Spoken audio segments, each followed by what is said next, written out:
stuff on because it was getting rid of that misinformation and fake news that helped the right to win. So they The were actually robots. cheering for, the left was cheering for the changes to the algorithm that made itself non-viable. Gotta love it. It's a period of enormous stupidity. Yeah, well, I think we're good to go live here. I think I've just hit the live button, so it'll probably start any moment here. I see um my favorite person in the world right now, Anne. Hello. I've been fiending for some coffee for the last like 3 hours while setting up, and we've all been so busy with the setup, I completely forgot. And so now here we are, and I finally get my coffee. What's up, internet? I'm gonna step out into the opening here, the clearing of the Agora, and say a few words. Thank you, Anne. Um, but let me first of all interpolate the audience. Hello, hello, people. Hello, welcome. Hello, people. Yeah, Anne's here as well. Hello, people. So yeah, we're off the laptop, not the power podium right now because we had some technical difficulties arise right about when the stream was supposed to go live. I spent the and said it wouldn't be a Theory Underground stream if we didn't have the technical difficulties. Yeah, but also sometimes showing up really early and preparing is a great way to get out ahead of that kind of problem. And I was hoping that we would be fine because we got here at 5 a.m. But nope, there's always problems. And so yeah, I want to start by saying a couple opening remarks. First of all, we do not have with us right now uh, Nance or Will, who will be in these chairs pretty soon. They're joining remotely while they're taking care of some technical difficulties. Uh, we had a cascade effect this time, multiple technical difficulties, and that's why if you came in here off of the socials, if you saw the actual description for this event, then you saw that we are battling lemurs in Nance's neck of the woods here in Phoenix at his skate park. And by the lemurs, whenever we say that, really what we're talking about is technical difficulties on tour. That's kind of what that means. In Nick Land's terms, that's like a whole other thing. Oh yeah, that's totally fine, man. But it's because Ryan, our travel mate here, Ryan Gosling, the cat, he normally keeps the lemurs at bay, but this morning he was preoccupied. But with that said, this is a special episode of Why Left that is the first real Agora event. Up until now, it's all been preparatory, proto Agora events. You know, we've brought Benjamin into the classroom a couple of times with some of the students in my sociology classes. We've also had Benjamin in the Agorage with Daniel Garner of OG Rose. And then, yeah, the Proto Agora events have happened all over the place. But now here we are. Why Left is officially live in the Agora in a public setting. And we won't just have skateboarders dropping in throughout the day. We're also going to have some family members from some of the TU membership actually present here. Alex Sappington, great to have you, man. Shout out. He said, great to be here. Awesome. And so with that, Benjamin, you're here. Great to have you too. How you doing? It's good to be here. What an incredible thing you've done to set all of this up over the course of more than 5 hours. How much work that is. Yeah, and you also had to get to the location. Thank you. Thank you. Yeah. It was a big thing. Yeah, I guess you were able to kind of just beam in, you know. You had to get to the location for the Agorage, but now you get to zoom in. Oh yeah, it's much easier to be the one zooming in. Yeah. Today, we're talking about Bill Ayers because Dave is going to be on a panel in Chicago with Bill Ayers, who is at this point about 80 years old. And this is the old Weather Underground guy, one of the signature figures of the weatherman thing. And these guys committed a lot of bombings. Very arguably, they could be framed as having fit the definition of domestic terrorism, but they were operating back in the 20th century when terms like terrorism were not yet so widely used or deployed. And their bombings only ever killed their own members. They killed, I think, 3 of their own members by accident, and they didn't kill really anybody else. The way that people used to do this kind of thing is that they would, you know, plant a bomb with no intention of killing anybody, but with some intention of causing disruption, causing a ruckus, a bit like a regular protest in the sense that it would be disruptive to people's routines and day-to-day lives, but ideally would not be lethal. Yet they would do it with a bomb as opposed to a group of demonstrators physically blocking space. And because they would do it with a bomb, it would be more difficult to arrest or catch the members because they wouldn't be present at the point at which the bomb exploded, where they would be long gone and they would call in the bomb threat. They would go, hey, we planted a bomb here. And they would do it in some kind of way such that they were difficult to track, were difficult to locate. And it would be difficult to prove that they actually did plant the bomb. Nevertheless, it would cause all sorts of confusion and aggravation, and it would scare people, but only a little bit. Only a little bit. People used to make fun of this kind of stuff all the time. There's an old episode of Seinfeld where they call in a bomb threat to get, I think, George out of a difficult situation at work. So this is the degree to which this was taken seriously, which is not very. It wasn't really until the events like the Oklahoma City bombing, the World Trade Center bombing, 9/11, of course, Columbine, that people began to think that this stuff was really about lethality and was therefore highly dangerous. But back in the 70s and 80s, in the United States at least, not talking about stuff like the IRA in Ireland, generally the aim with these bombings was to make a less violent point, but by seemingly violent means or violence coded means. It's a strange tactic from a strange time that is inaccessible to us today, I think. Yeah, I think, I don't know, like when I hear this though, it's like, well, there have to have been people who were taking it seriously, right? Like, we're not conservatives up in arms about it. Like, and I mean, the FBI designated them a domestic terrorist group. That, I mean, that has to count for something, right? And when the FBI I mean, okay, and I guess I have so point of contrast then. Let's compare the Weather Underground to the Black Panther Party. So we know that the Black Panther Party, key people at the core like Huey P. Newton, surrounded by long-term friends who were actually like FBI plants, right? So it's like, was the Black Panther Party a much higher threat who was taken much more seriously? Both were designated as domestic terror groups, right? But it was the are you saying the Black Panthers were more serious on their watch I'm list? not necessarily saying that they were more serious, but certainly what the government did to go after Fred Hampton, including killing him, went well beyond what they ultimately did with Bill Ayers, which was attempt to arrest him, but ultimately to botch their attempts to go after him legally in such a way that their case fell through. They weren't able to definitively connect him to the bombings in such a way that they could actually arrest him. And then they kind of gave up on it. It's not like they pursued him or tried to come up with some way of getting rid of him. Once they weren't able ultimately to incarcerate him, they kind of let him go. And he's otherwise had a relatively normal, successful professional class life. It's not like he's been on the run or in hiding or difficult to get at. Yeah, and that's the reason that my dad really doesn't like him. Because I called up my dad and I was like, I'm going to be on a panel with Bill Ayers of the Weather Underground. What do you think of that? And he was just like, oh my gosh, that guy. He's like, he's the one who was a professor, right?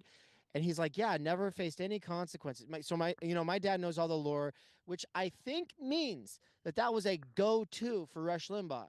That must have been a go-to for Rush Limbaugh in the 90s, if my dad has such strong feelings about Bill Ayers. But it also could be. So I do want to, I'll eventually ask Dad about this. But it also could be that this has become topical more recently. So Ayers was raised very heavily around the 2008 presidential campaign of Barack Obama because of a social connection between Ayers and Obama. So this is part of the effort to frame Obama as potentially extreme. The argument being that Obama was in some way looking to fulfill by alternative means the politics of Bill Ayers. And that's certainly crazy. in some of Ayers' more recent writings, it sounds as if he feels that some of the things he'd like to have seen happen have happened as a consequence of people like Barack Obama. So it's not a completely preposterous argument given the way Ayers himself talks and writes in more recent years.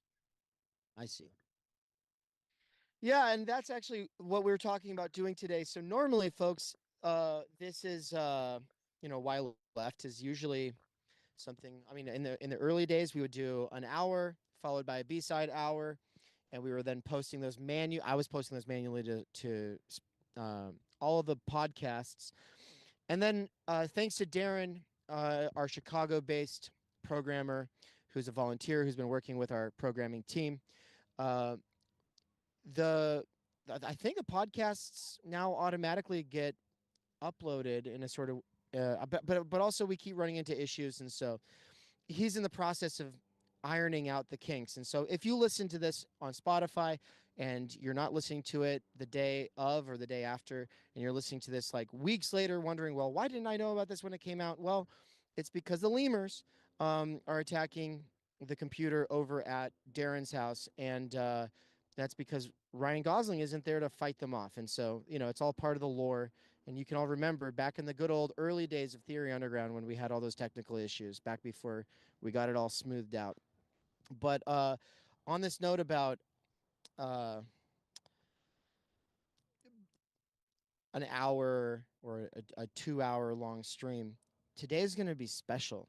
Today's going to be, we're going to take our sweet time this is kind of like what we love to do. This is what I've done so much of with Mikey. I've never really gotten a chance to do it with Benjamin to the extent that we'll be doing it today. We have done a little bit of exegetical reading. We did it with that Zizek article, for instance, and that was a lot of fun.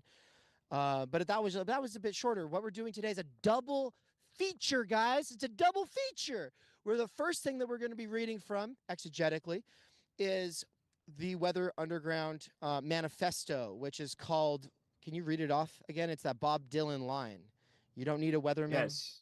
You don't need a weatherman to know which way the wind blows.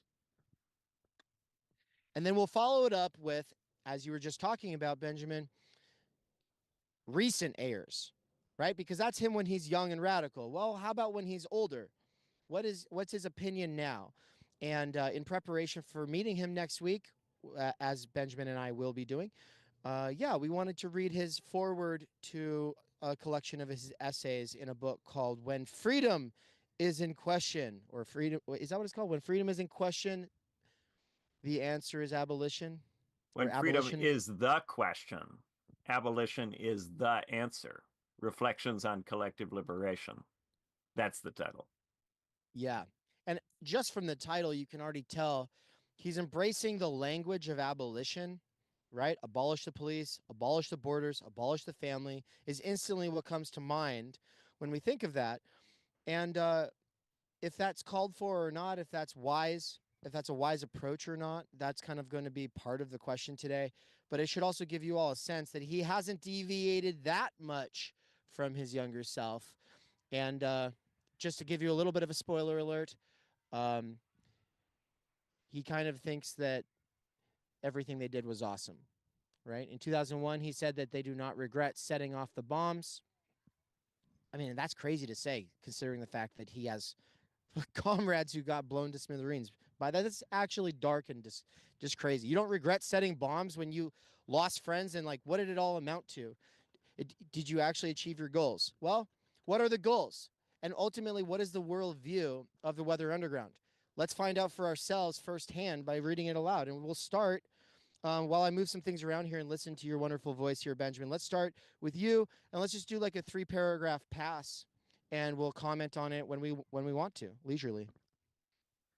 All right. So Starting in with You Don't Need a Weatherman to Know Which Way the Wind Blows, submitted by Bill Ayers along with a number of his comrades. Karen Asbley, Bernardine Dorn, John Jacobs, Jeff Jones, Gary Long, Home Matchinger, Jim Mellon, Terry Robbins, Mark Rudd, and Steve Tapas. From New Left Notes, published on June 18, 1969. 1. International Revolution. The contradiction between the revolutionary peoples of Asia, Africa, and Latin America and the imperialists headed by the United States is the principal contradiction in the contemporary world. The development of this contradiction is promoting the struggle of the people of the whole world against U.S. imperialism and its lackeys. Lin Piao, long live the victory of people's war. People ask, what is the nature of the revolution that we talk about? Who will it be made by and for? And what are its goals and strategy? The overriding consideration in answering these questions is that the main struggle going on in the world today is between U.S. imperialism and the national liberation struggles against it. This is essential in defining political matters in the whole world, because it is by far the most powerful. Every other empire and petty dictator is in the long run dependent on U.S. imperialism, which has unified, allied with, and defended all of the reactionary forces of the whole world. Thus, in considering every other force or phenomenon, from Soviet imperialism or Israeli imperialism to workers' struggle in France or Czechoslovakia, we determine who are our friends and who are our enemies according to whether they help U.S. imperialism or fight to defeat it. So the very first question people in this country must ask in considering the question of revolution is where they stand in relation to the United States as an oppressor nation and where they stand in relation to the masses of people throughout the world whom U.S. imperialism is oppressing. This is a very Manichaean kind of framing.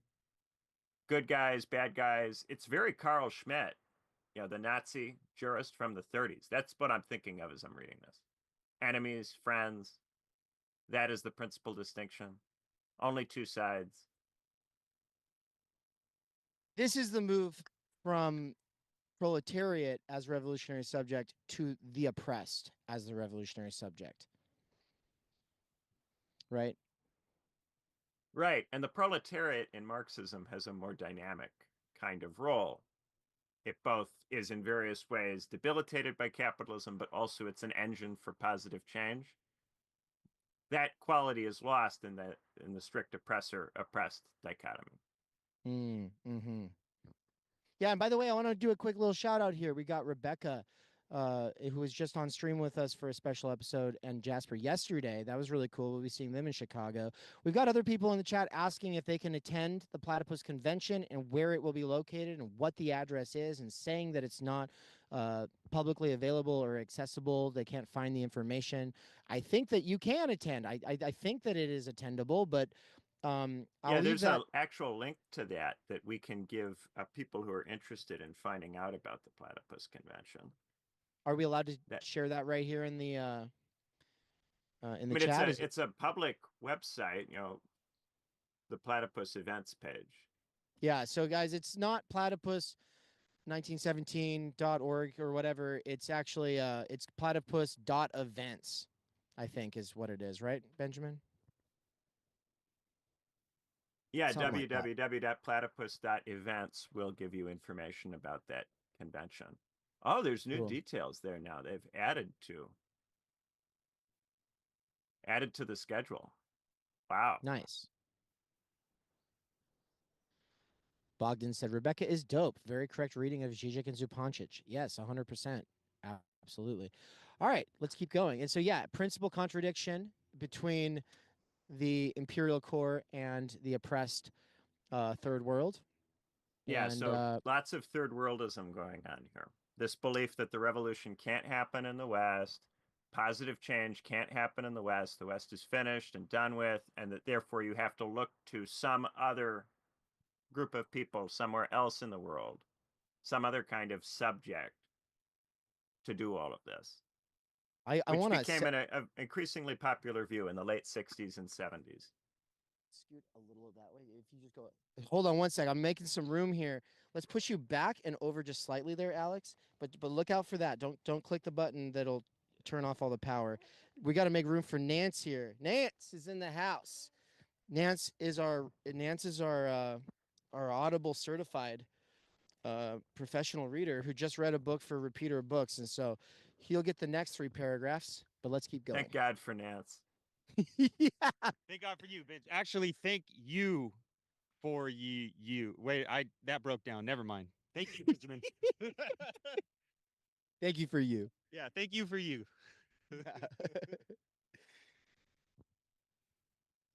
So where are we at in this thing? Are you still reading? Are we the Oh, overriding? so I parked at you know the end of the very first question, people. So the primary task would be where to pick up. The primary task of revolutionary struggle is to solve this principal contradiction on the side of the people of the world. It is the oppressed peoples of the world who have created the wealth of this empire, and it is to them that it belongs. The goal of the revolutionary struggle must be the control and use of this wealth in the interests of the oppressed peoples of the world. It is in this context that we must examine the revolutionary struggles in the United States. We are within the heartland of a worldwide monster, a country so rich from its worldwide plunder that even the crumbs doled out to the enslaved masses within its borders provide for material existence very much above the conditions of the masses of people of the world. This is the labor aristocracy thesis, which is to say the workers, even though they are oppressed, they will not want a revolution because that could upset their relative privilege in the global system. Okay, the U.S. empire as a worldwide system channels wealth based upon the labor and resources of the rest of the world into the United States. The relative affluence existing in the United States is directly dependent upon the labor and natural resources of the Vietnamese, the Angolans, the Bolivians, and the rest of the peoples of the third world. All of the United Airlines Astrojets, all of the Holiday Inns, all of Hertz's automobiles, your television set, car, and wardrobe already belong to a large degree to the people of the rest of the world. Therefore, any conception of the socialist revolution simply in terms of the working people of the United States, failing to recognize the full scope of interests of the most oppressed peoples of the world, is a very dangerous ideology. While the control and use of the wealth of the empire for the people of the whole world is also in the interests of the vast majority of the people in this country, if the goal is not clear from the start, we will further the preservation of class society, oppression, war, genocide, and the complete immiseration of everyone, including the people of the U.S. I'm going to finish it off so that Nance can start it off on section 2. The goal is the destruction of U.S. imperialism and the achievement of a classless world, world communism. Winning state power in the U.S. will occur as a result of the military forces of the U.S. overextending themselves around the world and being defeated piecemeal. Struggle within the U.S. will be a vital part of this process. But when the revolution triumphs in the U.S., it will have been made by the people of the whole world. For socialism to be defined in national terms within so extreme and historical an oppressor nation as this is only imperialist national chauvinism on the part of the movement. From this standpoint, Bernie Sanders is a chauvinist, right? Like this, I'm not entirely against this position. The point is like that is a socialism in one country, and it's a democratic socialism that just kind of assumes and tries to actualize all of the goals of the Democratic Party, just to a little bit more, in a little bit more extreme ways.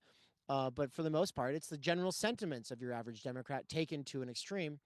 And I guess what I want to focus in on here is that they are calling themselves communists. They are saying that the goal is Maoism.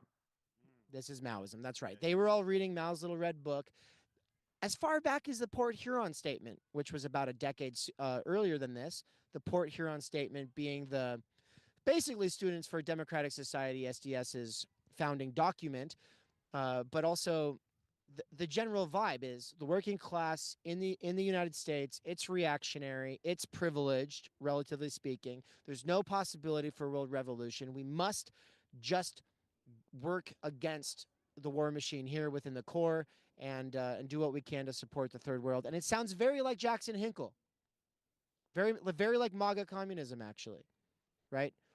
In a And sort of way. notice the third rather than the second. So the Soviet Union is, of course, around in the 60s, but by this point, the Soviet Union is too discredited for them to take the side of the second world. So they instead take the side of the third.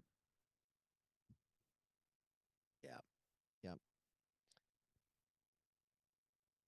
And for the people who can't see the screen, normally we do have a screen share, but we do want to encourage you not to worry about it, to multitask. You don't have to look at the screen.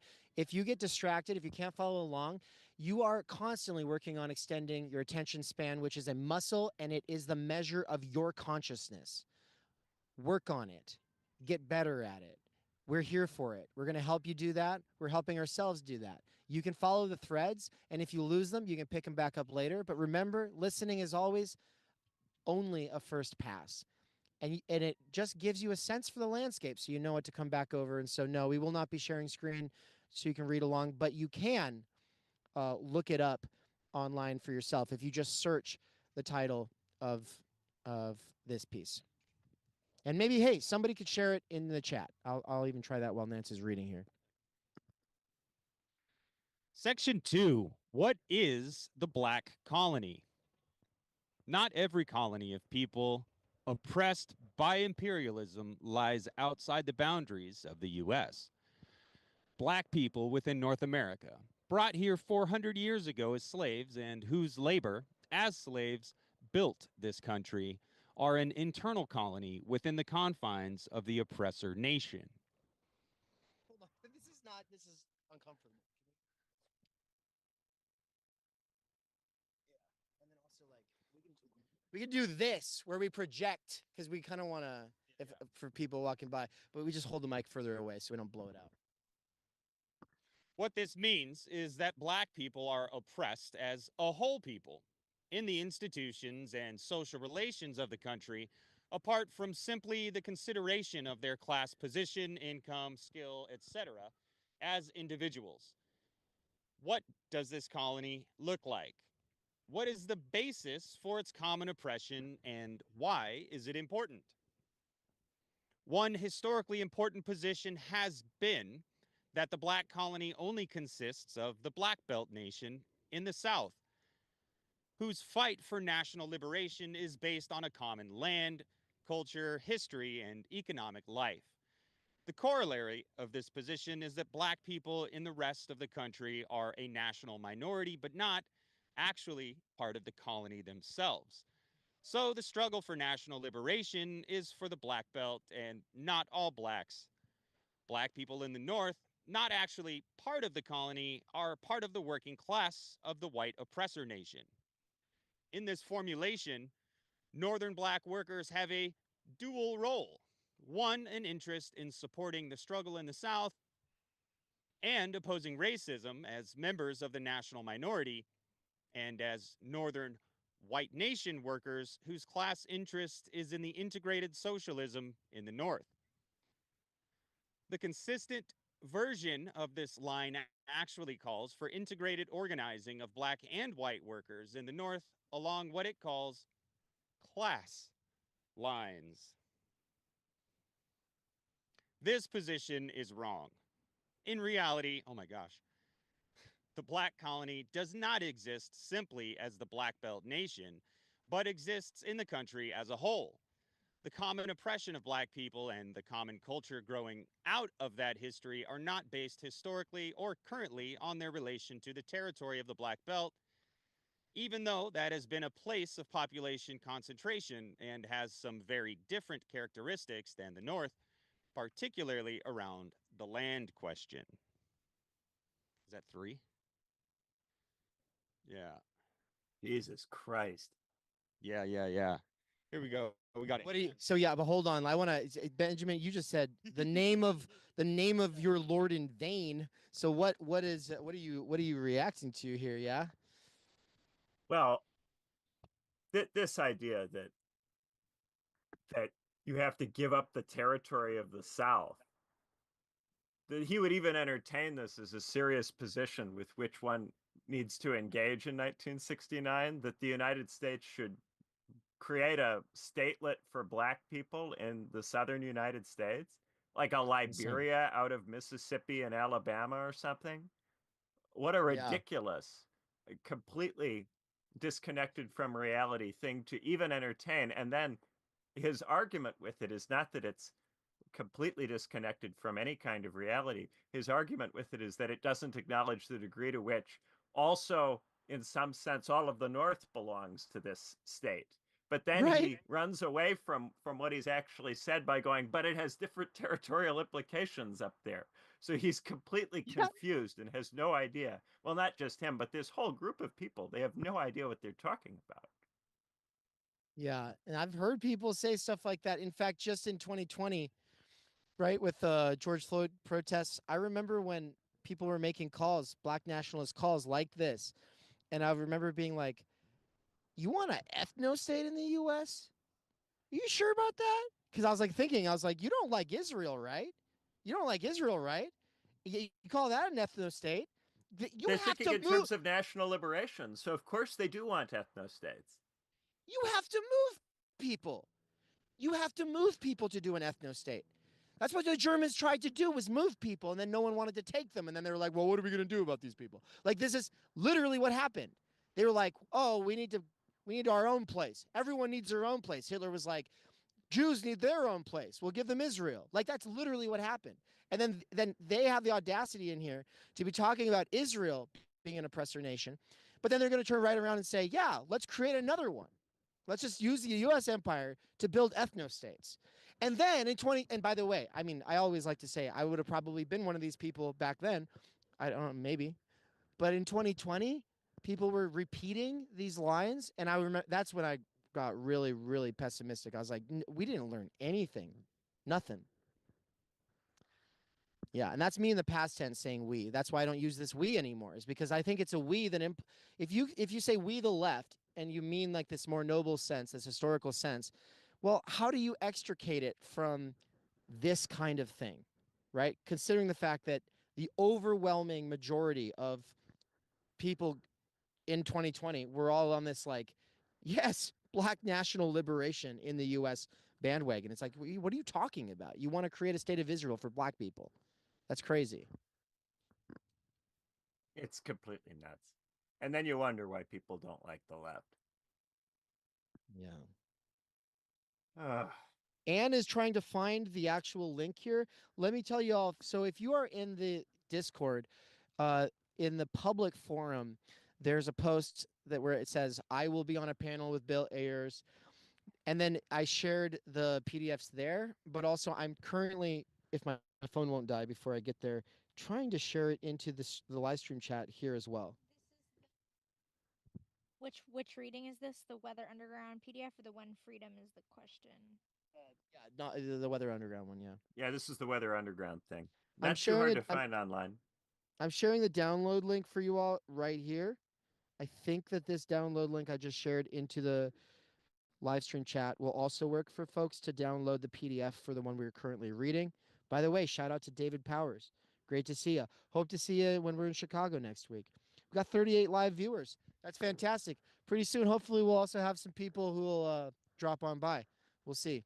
Right now, Will's over there filming us like way out in the field. He's getting this far off shot. All right, Anne, you ready to go? In this, where can Yeah, where are we at in the what's a paragraph starter here, Nance? Features of oppression, history, and culture which unify Black people as a colony. So if you just could word search rather, how about you read another paragraph while Anne finds it? Yeah. Oh, she found it. No worries. Okay. Good. Lessons. Zizek down. So much for that sandbag. I know. Well, I'll keep reading, and they can deal with that. Rather, the common features of oppression, history, and culture which unify Black people as a colony, although originating historically in a common territory apart from the colonizers, for example Africa, not the South, have been based historically on their common position as slaves, which, since the nominal abolition of slavery, has taken the form of caste oppression and oppression of black people as a people everywhere that they exist. A new Try to make sure Will and maybe even people in the skate park can hear it. That's the whole thing. We're projecting, yeah. Like you're an activist, like straight up. You want them to overhear words from. Okay. A new black nation, different from the nations of Africa from which it came, has been forged by the common historical experience of importation and slavery and caste oppression. To claim that to be a nation, it must, of necessity, now be based on a common national territory apart from the colonizing nation is a mechanical application of criteria which were and are applicable to different situations. What is specifically meant by the term caste is that all black people, on the basis of their common slave history, common culture, and skin color, are systematically denied access to particular job categories or positions within job categories, social position, etc., regardless of individual skills, talents, money, or education. Within the working class, they are the most oppressed section. In the petit bourgeois, they are even more strictly confined to the lowest levels. Token exceptions aside, the specific content of this caste oppression is to maintain black people in the most exploitative and oppressive jobs and conditions. Therefore, since the lowest class is the working class, the black caste is almost entirely a caste of the working class, or holds positions as oppressed as the lower working class positions for black petty bourgeois and farmers. It is a colonial labor caste, a colony whose common national character itself is defined by their common class position. Thus, Northern blacks do not have a dual interest as blacks on the one hand and U.S. nation workers on the other. They have a single class interest along with all other black people in the U.S. as members of the black proletarian colony. That's super race reductionist and essentialist. They do not have interests as black people and working people. Nope, just black working people. That's all they are. Jeez. Do you want to take it around? Do you want to be in this? Do you want to be in this? This is so racist. It's incredible how racist this is. Will, come on. Will's gonna pop in here and make an appearance. Oh no, Alex first, then Will. And it's But remember, you gotta hold it far enough away so that you're projecting to me here. okay. The struggle for socialist self-determination. The struggle of black people as a colony is for self-determination, freedom, and liberation from U.S. imperialism. Because blacks have been oppressed and held in an inferior social position as a people, they have a right to decide, organize, and act on their common destiny as a people apart from white interference. Black self-determination does not simply apply to determination of their collective political destiny at some future time. It is directly tied to the fact that because all blacks experience oppression in a form that no whites do, no whites are in a position to fully understand and test from their own practice the real situation black people face and the necessary response to it. This is why it is necessary for black people to organize separately and determine their actions separately at each stage of the struggle. That's insane, dude. Stick it in Anne's face. I don't like it. Anne's saying it's yucky. What do you say? No, I mean I was just on our way to where'd that tool go? No, my skate tool. On our way to wherever we went yesterday, I can't even remember. South Mountain. We went up to South Mountain. We were in the car. I was with It's my a beautiful place. beautiful place. I was with Will and my family, and I was talking about Kendrick Lamar and why I hate Kendrick Lamar. And everybody was, well, Nance, why do you hate Kendrick Lamar? He's the greatest. And I was like, listen, first of all, he's not the greatest. But that's not why I hate him. I hate him because he does this weird essentialism where he does, like, Kendrick Lamar stopped one of his concerts because there was a little white boy from the suburbs singing along. Little white girl, doesn't matter. Little white kid from the suburbs singing along to his song. They said the no word. They stopped the concert, made a big deal out of it. And my problem with it is stop saying the word if you don't want your audience to say that word. But when you turn it around and do this weird, like, double essentialism, you're just reifying racism. And I hate it. I actually hate it. Like, I don't care if it's a bad word that no one can say anymore. That's fine. Let's all stop saying it. But if it's a word that people of social categories are given special access to based on social constructs, you're reifying these oppressive structures. And that's what I hate about it.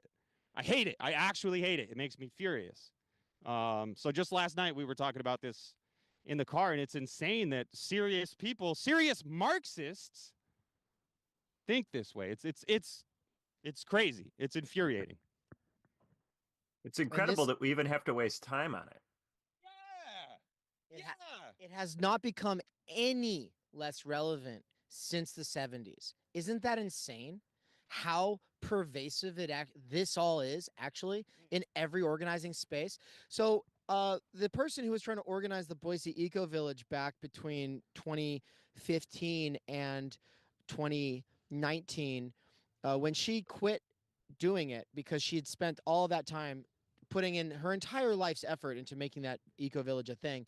And, you know, at the peak, I think they had 50 people involved. So she was constantly trying to organize different circles. And it was a lot of these people who were involved with Occupy and whatnot. She was trying to, like, learn how to organize horizontally. And so she goes and does a workshop with Starhawk. Now, I've talked a little bit about Starhawk in that piece on mastery versus the subject the student's supposed to know.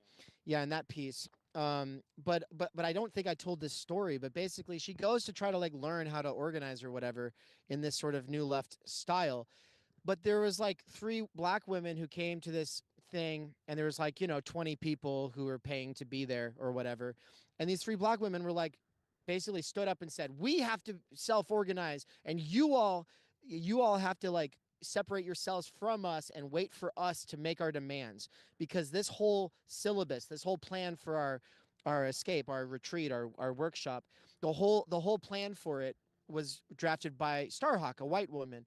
And so it turned into this big fiasco and then of course a lot of the people involved were like, oh, you're right, we need to do that. And so basically the whole thing was like, you guys go be white people and talk amongst yourselves about how bad you are and how to be better around us. And then the 3 black women, like, got together and then, like, put together their list of demands. And when they came back, the whole list of demands was actually the literal program that Starhawk had already made, because Starhawk had literally just spent the last 50 years working in these kinds of scenarios. And so she already knew kind of what the demands would be anyway. And so the point is you can't capitulate or pander to the people who are going to do this race essentialist, oh, we need self-determination, us 3 people are going to hijack the process of this whole thing. You can't do it. You just go, okay, bye then. But of course, what the new left does is it does what Bernie did when BLM in Seattle took the stage. He steps back and he takes the knee, like a good little boy, like a good little white boy. Yeah. All right. Anyway, let's keep going.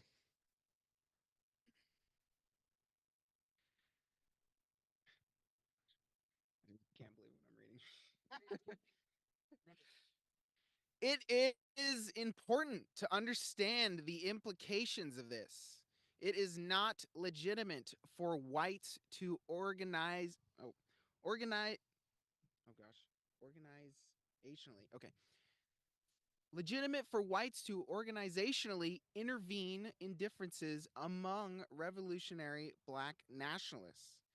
It would be arrogant for us to attack any black organization that defends black people and oppresses imperialism in practice.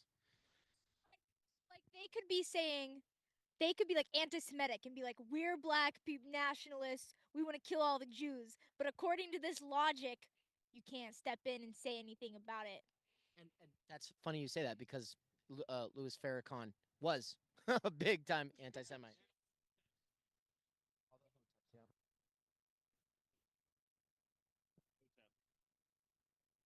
Whoops, cancel me.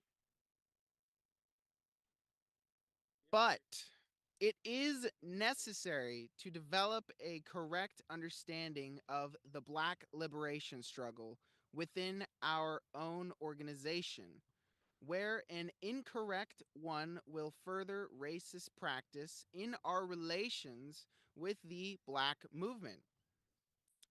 In the history of some external colonies, such as China and Vietnam, the struggle for self-determination has had two stages. One, a united front against imperialism and for new democracy, which is a joint dictatorship of anti-colonial classes led by the proletariat, the content of which is a compromise between the interests of the proletariat and nationalist peasants, petite bourgeois and national bourgeoisie. And two, developing out of the new democratic stage, socialism. And that is 3 paragraphs. Let's get a will going. Oh yeah, let's get a will going. Where there's a will, there's a way. If you want to pop into that chair there. Also, I just made an extension cord for Anne's laptop charger. So whenever we have it on our corner here, we'll run power to it because otherwise it dies randomly. Yeah. Yeah, and for people who haven't actually watched like Louis Farrakhan, just you got to go back to the 1990s and actually like see him on like the Donovan show, you know, or whatever. Donahue, sorry, yeah, I didn't watch it. Jerry Springer, or what's yeah, because he was like sensational because, but there's also like who's the guy who was Khalid? What was the guy? There's a guy who's worse than him who was like with Louis Farrakhan, and he would just say, "It's race war. We have to kill white people and all this," you know. And basically, this manifesto is saying, "Well, you can't argue with them. You're gonna have to just let them do their thing."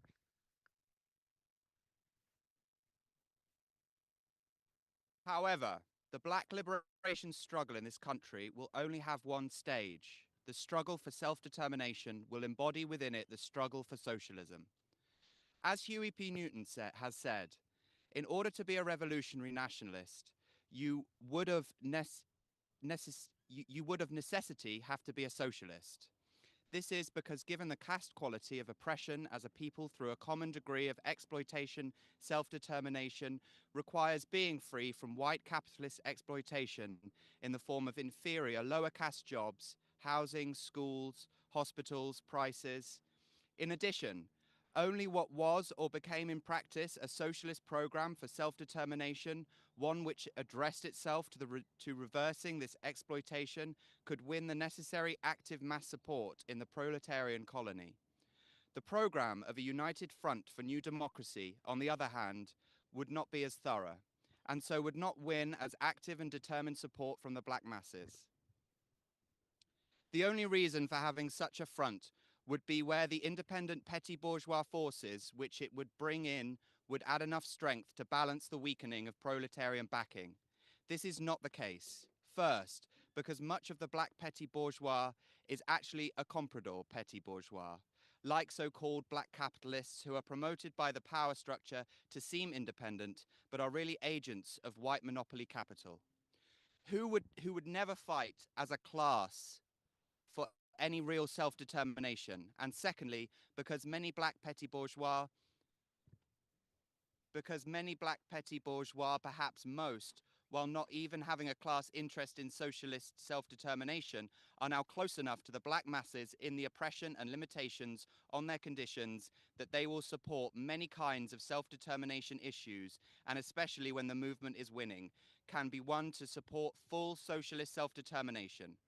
For the black movement to work to maximize this support from the petty bourgeois is correct, but it is in no way a united front where it is clear that the Black liberation movement should not and does not modify the revolutionary socialist content of its stand to win that support. Well, it certainly didn't work out that way. I remember being in a Marxist org in 2020, and I was on the education committee, and I was the only person on the education committee who had experience in education, much less in the primary texts that I think matter for understanding capital. But they were all like gung-ho about the Weather Underground. And so I was like, oh, I guess I actually have to read this manifesto thing. And that was when I actually looked into it. Also because I was reading Todd Gitlin's Years of Hope, the 60s, Years of Hope, Days of Rage, which is a great book about the 60s. It's not starry-eyed. It's just, it tries to be somewhat factual. He was one of the leaders of the SDS alongside Tom Hayden, and one of the authors of the Port Huron Statement, which was very similar to this, but kind of toned down a little bit. It was a little bit more sensible. It was, and the way that Gitlin describes it is like, this manifesto is like the black-pilled version of the Port Huron Statement. It takes a lot of the same fundamental operating assumptions, and then it just adds gasoline and rhetoric, a kind of rhetoric that some of the people in that organization really liked. They really liked that rhetoric, and so that, you know, it was crazy. It was, I felt like I was living in clown world, right? Yeah, yeah. All right. When the necessary active mass support in the proletarian colony, that's where I'm at. Wait a minute. As Huey P. Newton has said, in order to be a revolutionary nationalist. We're on 4. Black liberation means revolution. Okay, yeah. From New Left Notes. All right. Section 4. I'll be honest with you. As we're reading this, now what limited experience I have of doing exegetical readings in public, it's a new thing that Theory Underground inaugurated, I don't know, within the last 2 years, doing public readings. We've done a bit of it. I'm excited to do more of it. But everything we've read publicly, I've been proud to project out loud. I was sharing Marshall McLuhan with people on a metro in New York, and sharing Baudrillard and Gary Gnosko with people across, the Pacific Northwest and Poland, and like it was really good theory. I'm finding that I am a bit cowed. I don't want to project. I don't want to read this out loud because what we're reading is so not. I'm not with it. Like, we're reading this publicly to deconstruct it and say, like, this is why this is whack. Don't do drugs, stay in school. Like, we're trying to do that. It's just different. This is a different type of public reading, and it just dawned on me right now. And you guys are all here for that, so that's cool. Yeah. I feel it too. Actually, there was a little bit of that I felt when we were on the train back from New York, through New Jersey there, and we were listening to when McLuhan's talking about the savages. He's talking about like the savages and how they are in the state of nature, and he was doing a sort of noble savage thing, and it was like Nance was projecting, and I was like, there was like this black gal like across the aisle, and she was like clearly listening, and I was just like sitting there kind of cringing in my stomach. I was like ah, but she stuck it out, and everyone on that train car got quiet and listened in. It was pretty sick. It was phenomenologically, it was amazing. Anyway, let's get back to the reading. Section 4, Black liberation means revolution. What is the relationship of the struggle for Black self-determination to the whole worldwide revolution to defeat U.S. imperialism and internationalize its resources toward the goal of creating a classless world? No Black self-determinism could be one which would not result in a victory for the international revolution as a whole. The Black section of the workforce is essential to the survival. Wait a minute. The Black proletarian colony, being dispersed as such, a large and exploited section of the workforce, is essential to the survival of imperialism. Thus, even if the Black liberation movement chose to try to attain self-determination in the form of a separate country, a legitimate part of the right to self-determination, Benjamin, the fact that you said Liberia like a stateside Liberia. That's a great metaphor. Could you tell me a little bit about Liberia as an ignorant American? I need to hear. I need to actually hear about Liberia here. That's General Butt Naked. Yeah, Yeah. Liberia was a wacky project. And I mean, it exists as a country today. So it wasn't just a wacky project. They did create it. Its capital is Monrovia, named after James Monroe, on the theory that slaves had to be returned to Africa to be able to find a country that could be theirs, that they couldn't be integrated into the United States and therefore had to have their own national territory. A bit like the way that people talk about Israel, really, this idea that Jews could not be integrated into Europe and therefore need their own country, and therefore you have to go to where you think they're from and establish a territorial nation state in that area, a small one that you've put together because you have decided that this is the only way that you can make right something that you've done. Yep. You know, in this sense, Israel is the new Liberia. Yep. And of course, this concept of Liberia comes up again and again when you're dealing with people who feel very bad about something that happened quite recently. But they also are completely committed to the idea that there's fundamental essential difference between themselves and the people they feel bad about having wronged. Yep. So it's in part because they're still committed to the essentializing difference that they come to this as a solution. And it's a symptom of how still retrograde they are in their thinking that they propose this kind of stuff. One of the ways in which we have objectively advanced upon this is that nobody today talks about making Liberia in the American South. Thankfully, Right. nobody does that. But is it? I mean, I wonder because there is a push for like returning all the museum artifacts to their original, point of origin, and I think there's a lot of empathy there and compassion. But every time people talk about it, it also seems like they're trying to do a Liberia, essentially, like to use sensational language. Yeah, it's give it back to them because they're not us. The them Exactly. us distinction is still observed. So now we shouldn't be mean to them, but we should be nice to them instead. But we haven't dissolved the them us distinction. Yeah, it's a strange refusal to let go of essentialism, and it always turns me off. But what do I know? I'm a white guy, but I don't want to go there. But also, it's kind of I don't want to say they, but No. Bill Ayers.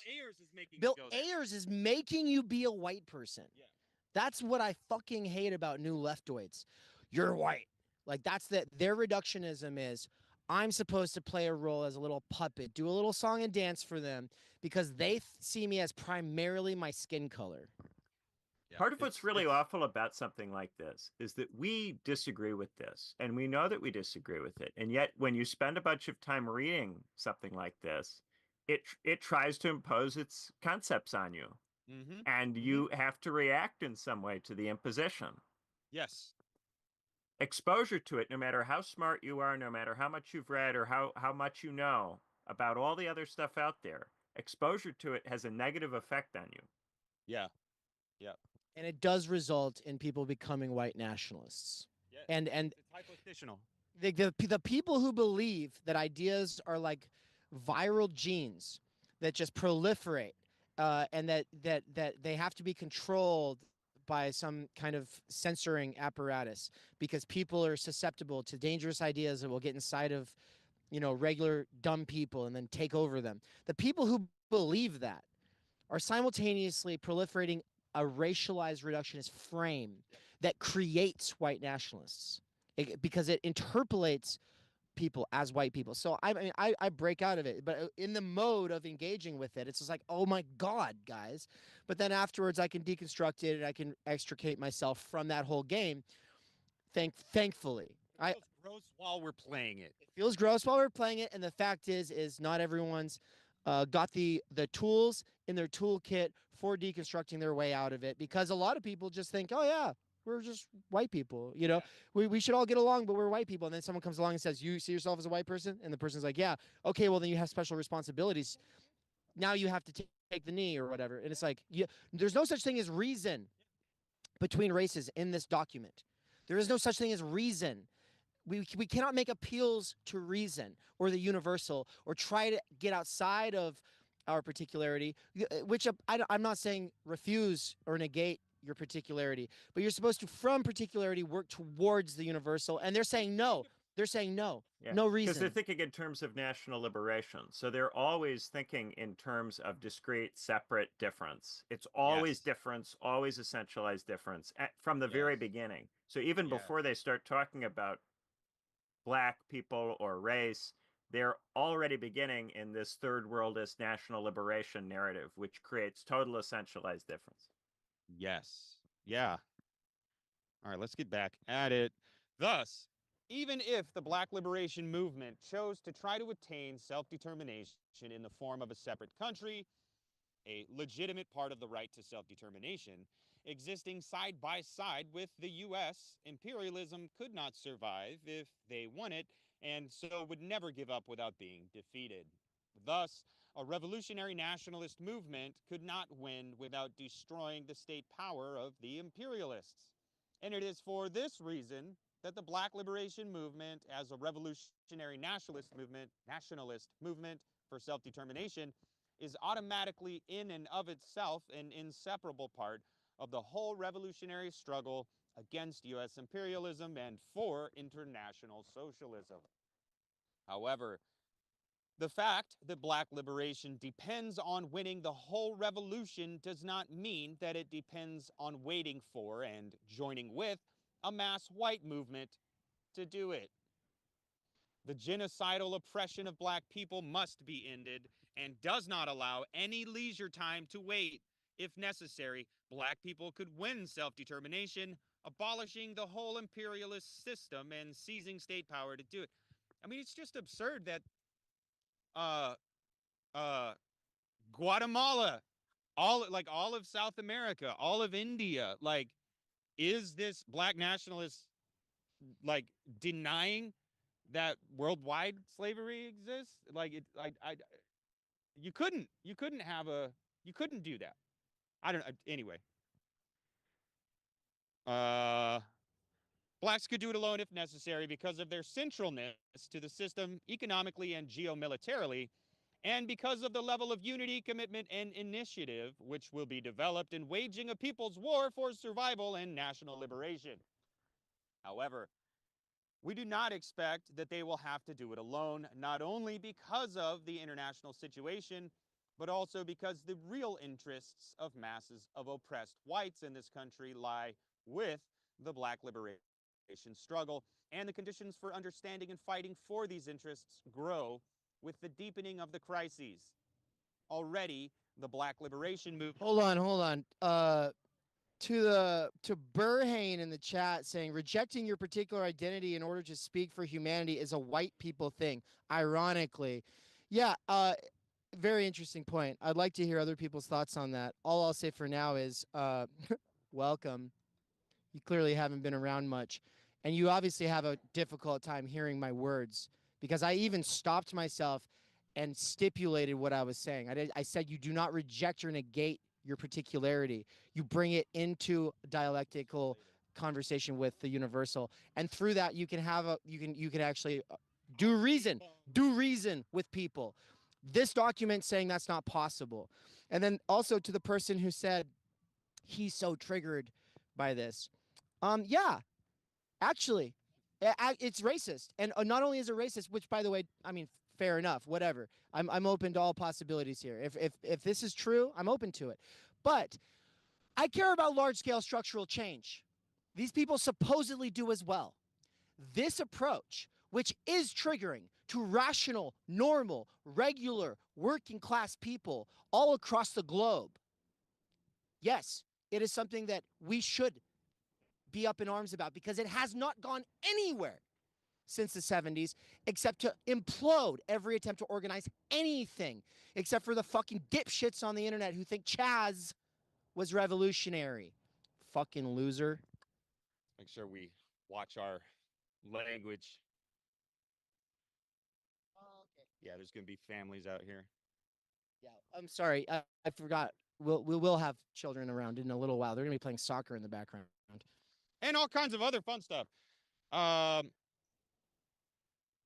don't know where I I think was. people Oh, need to realize, by the way, before we go on here, universalism is not a white or European or Western thing.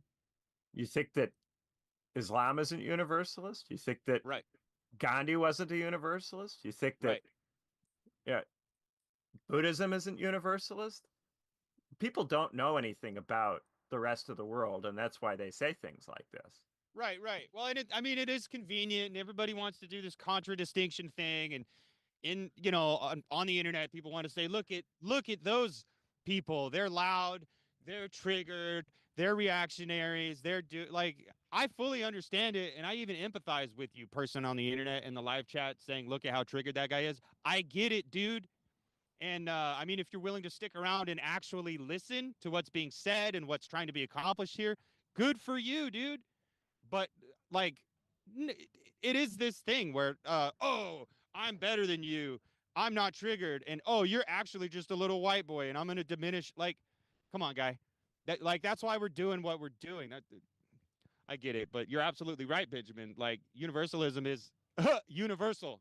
It like to sit there and say, oh, it's just a white person thing. That's a weird kind of defeatism. That's a weird kind of, again, doing this essentialism, doing this reification.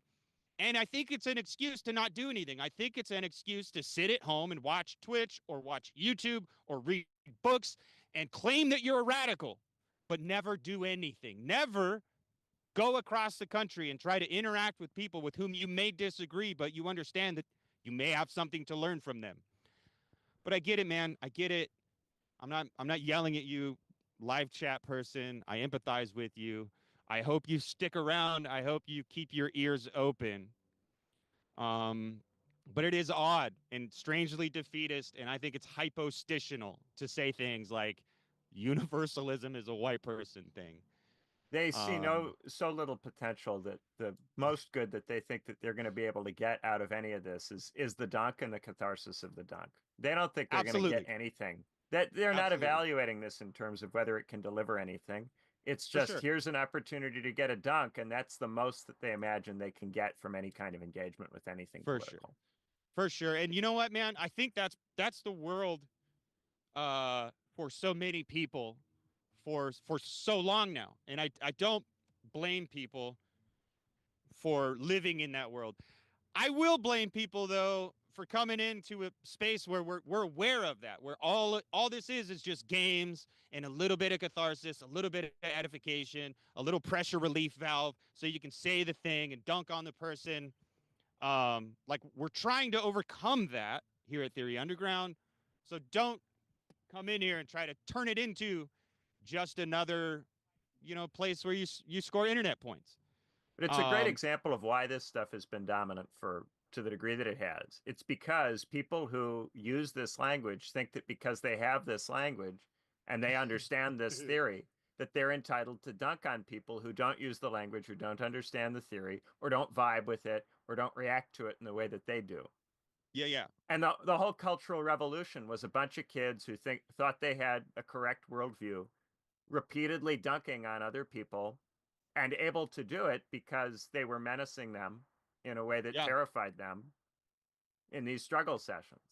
And this was their attempt to port that kind of stuff into our discourse and into our political discussion. And when they do these dunks, there's that little bit of the Maoist struggle session trying to make you feel bad and insecure and undermine you with these dunks, throwing the dogma at you and making you deal with it. Well, we do want to plant 1,000 flowers and let them bloom, but we're definitely not Maoists here. But like I said, Maoists, you're welcome to listen. Just don't turn it into the You Show. Yeah. I don't ban people for being black nationalists. I just throw down. It's like, you want to, dude, come through. Yeah, we're out here. I posted the address to where we're at on Instagram. Come see us. And if you're not in Phoenix, we're coming to a city near you. Come see us. You want to talk about it. But I think most of the people who use the term white instead of white when they talk about white people, I think most of those people haven't gone in the sunlight in 10 years personally. Step outside, Holmes. Yeah, where we let's have Benjamin take it for a run here, and Yeah. then I'll get on it. What paragraph we at? Are we at 5? Anti- Shit, now I lost Oh, the spot. sorry. Yeah, Nance will finish to put it. aside, Nance will get up to the section header 5. Yeah, I'll Oh, finish okay. this section and then you can take it, Benjamin. To put aside the possibility of blacks winning alone leads to the racist position that blacks should wait for whites and are dependent on whites acting for them to win. Yet the possibility of blacks winning alone cannot in the least be a justification for whites failing to shoulder the burden of developing a revolutionary movement among whites. If the first error is racism by holding back black liberation, this would be equally racist by leaving blacks isolated to take on the whole fight and the whole cost for everyone. It is necessary to defeat both racist tendencies. The first, that blacks shouldn't go ahead with making the revolution, and the second, that blacks should go ahead alone with making it. Hold on. The first, that blacks shouldn't go ahead with making the revolution, and the second, that blacks shouldn't go. Oh, okay, so it's okay, permissiveness. Okay. The only third path is to build a white movement which will support the blacks in moving as fast as they have to and are able to, and still itself keep up with that black movement enough so that white revolutionaries share the cost and the blacks don't have to do the whole thing alone. Any white who does not follow this third path is objectively following one or the other two, or both, and is objectively racist. So, Objectively. Benjamin, is he, or is this document doing black as the subaltern in general, or is it literally black and white? So right now they're talking about black in the United States, but earlier on they suggested a U.S. versus all oppressed peoples around the world thing. Okay. However, they want to make a special distinction with regard to African Americans. They want to say that black Americans count as part of the rest of the world, whereas white Americans do not. So white Americans become part of the labor aristocracy, but black Americans are meant to be in solidarity with people in Latin America and in Asia and in Africa.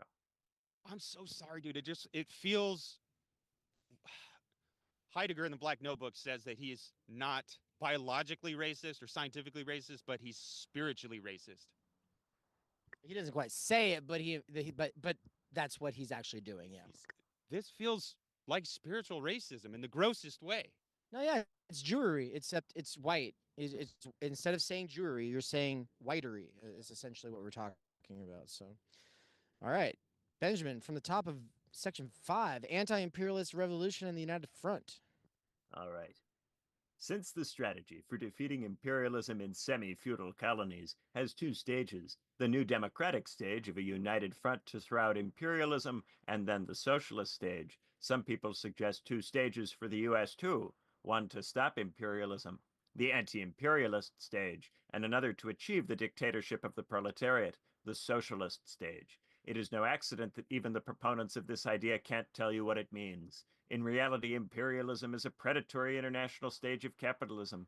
Defeating imperialism within the US couldn't possibly have the content, which it could in a semi-feudal country, of replacing imperialism with capitalism or new democracy. When imperialism is defeated in the US, it will be replaced by socialism. Nothing else. One revolution, one replacement process, one seizure of state power. The anti-imperialist revolution and the socialist revolution, one and the same stage. To talk of this as two separate stages, the struggle to overthrow imperialism and the struggle for socialist revolution, is as crazy as if Marx had talked about the proletarian socialist revolution as a revolution of two stages, one the overthrow of capitalist state power, and second the establishment of socialist state power. Along with no two stages, there is no united front with the petite bourgeoisie, because its interests as a class aren't for replacing imperialism with socialism. As far as people within this country are concerned, The international war against imperialism is the same task as the socialist revolution for one overthrow of power here. There is no united front for socialism here. One reason people have considered the united front idea is the fear that if we were talking about a one-stage socialist revolution, we would fail to organize maximum possible support among people, like some petite bourgeoisie, who would fight imperialism on a particular issue, but weren't for revolution. When the petite bourgeoisie's interest is for fighting imperialism on a particular issue, but not for overthrowing it and replacing it with socialism, it is still contributing to revolution to that extent, not to some intermediate thing which is not imperialism and not socialism. Someone not for revolution is not for actually defeating imperialism either, but we still can and should unite with them on particular issues. But this is not a united front, and we should not put forth some joint united front line with them to the exclusion of our own politics, because their class position isn't against imperialism as a system. In China or Vietnam, the petite bourgeoisie's class interests could be for actually winning against imperialism. This was because their task was driving it out, not overthrowing its whole existence. For us here, throwing it out means not from one colony, but all of them, throwing it out of the world, the same thing as overthrowing it.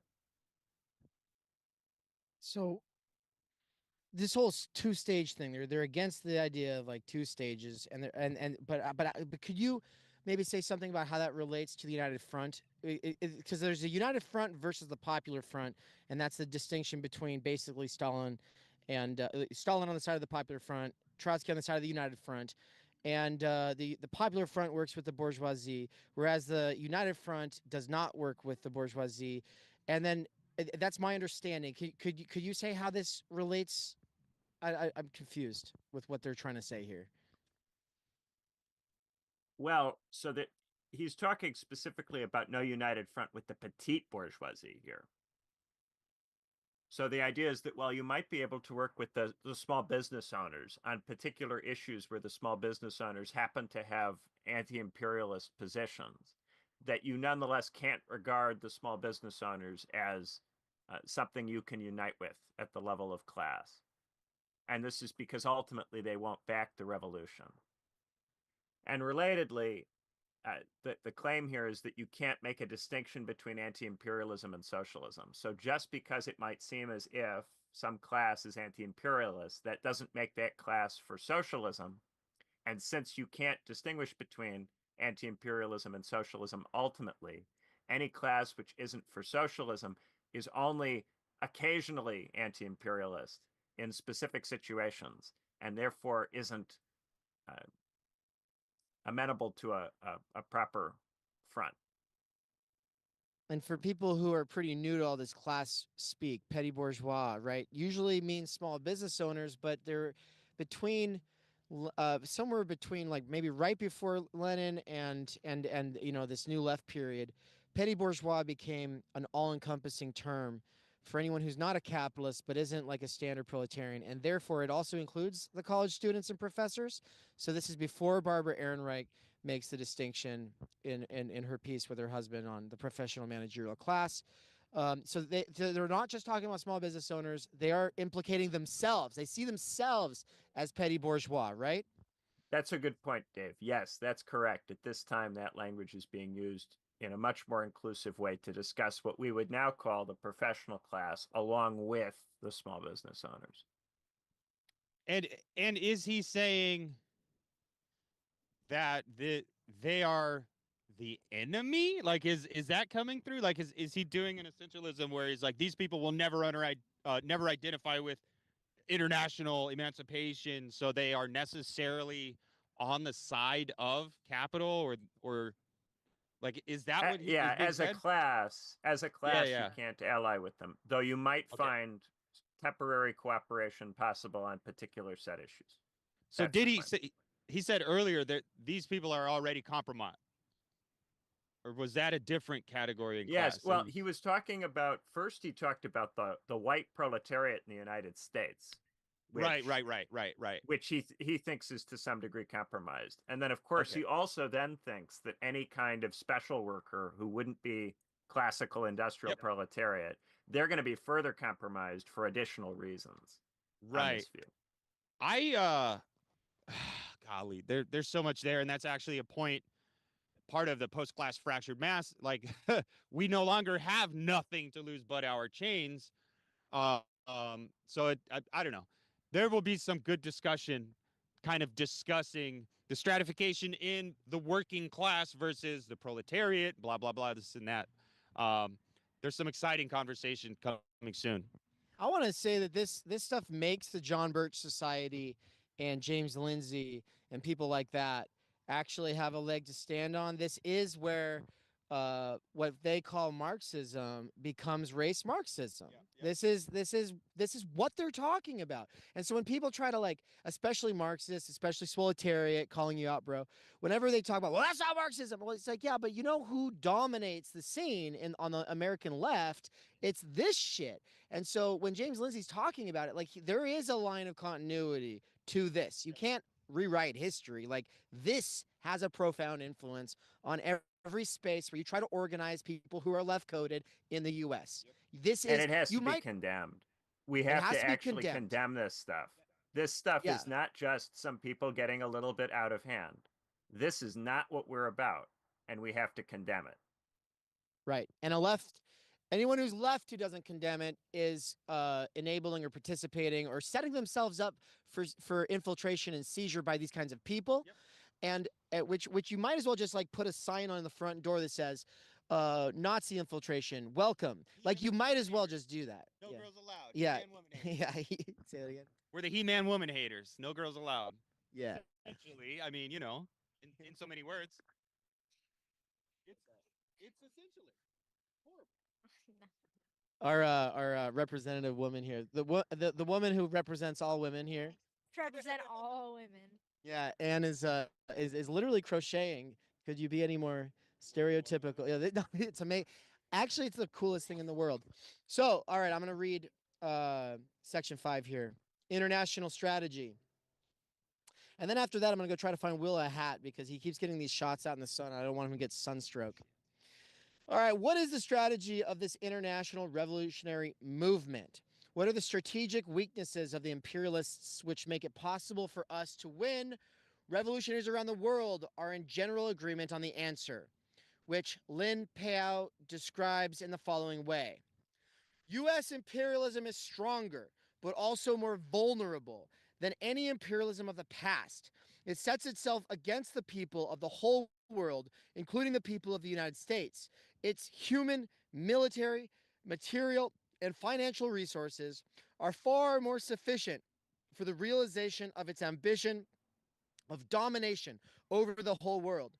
U.S. imperialism has further weakened itself by occupying so many places in the world, overreaching itself, stretching its fingers out wide and dispersing its strength with its rear so far away and its supply lines so long.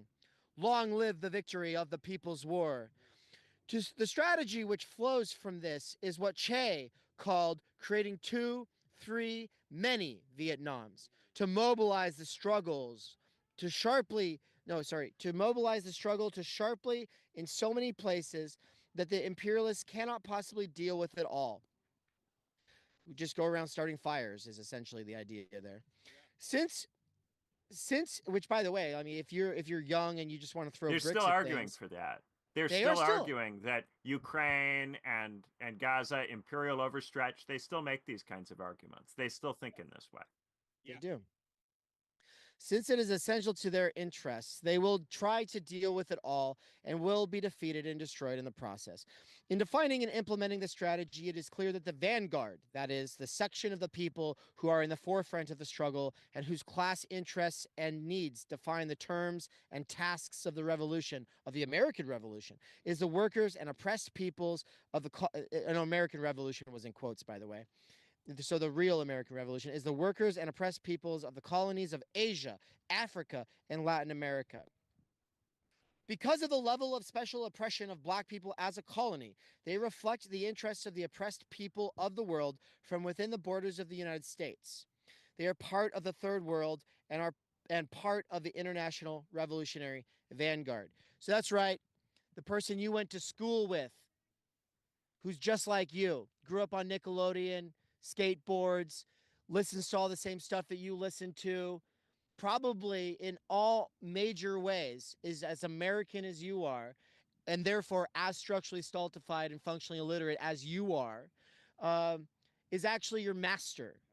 And you actually need to take the knee there. Yeah. Which, by the way, in the Gitlin book, they talked about the practice of black nationalists berating white activists, and like how there was like a sort of hazing thing, and they literally be like, it was like the insanely like racist kind of like, oh, we're gonna take your girl and you can't do anything about it, you pay us reparations by like letting us take your girl kind of thing, and that kind of hazing was like considered a rite of passage into new left activism.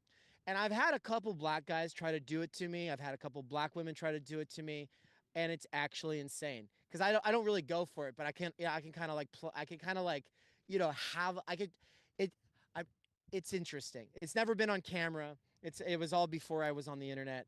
And it's just like, yeah, it's like when it was happening to me in Oakland, I remember being like thinking like, oh, this is the initiation. This is the opportunity for a rite of passage into the new left.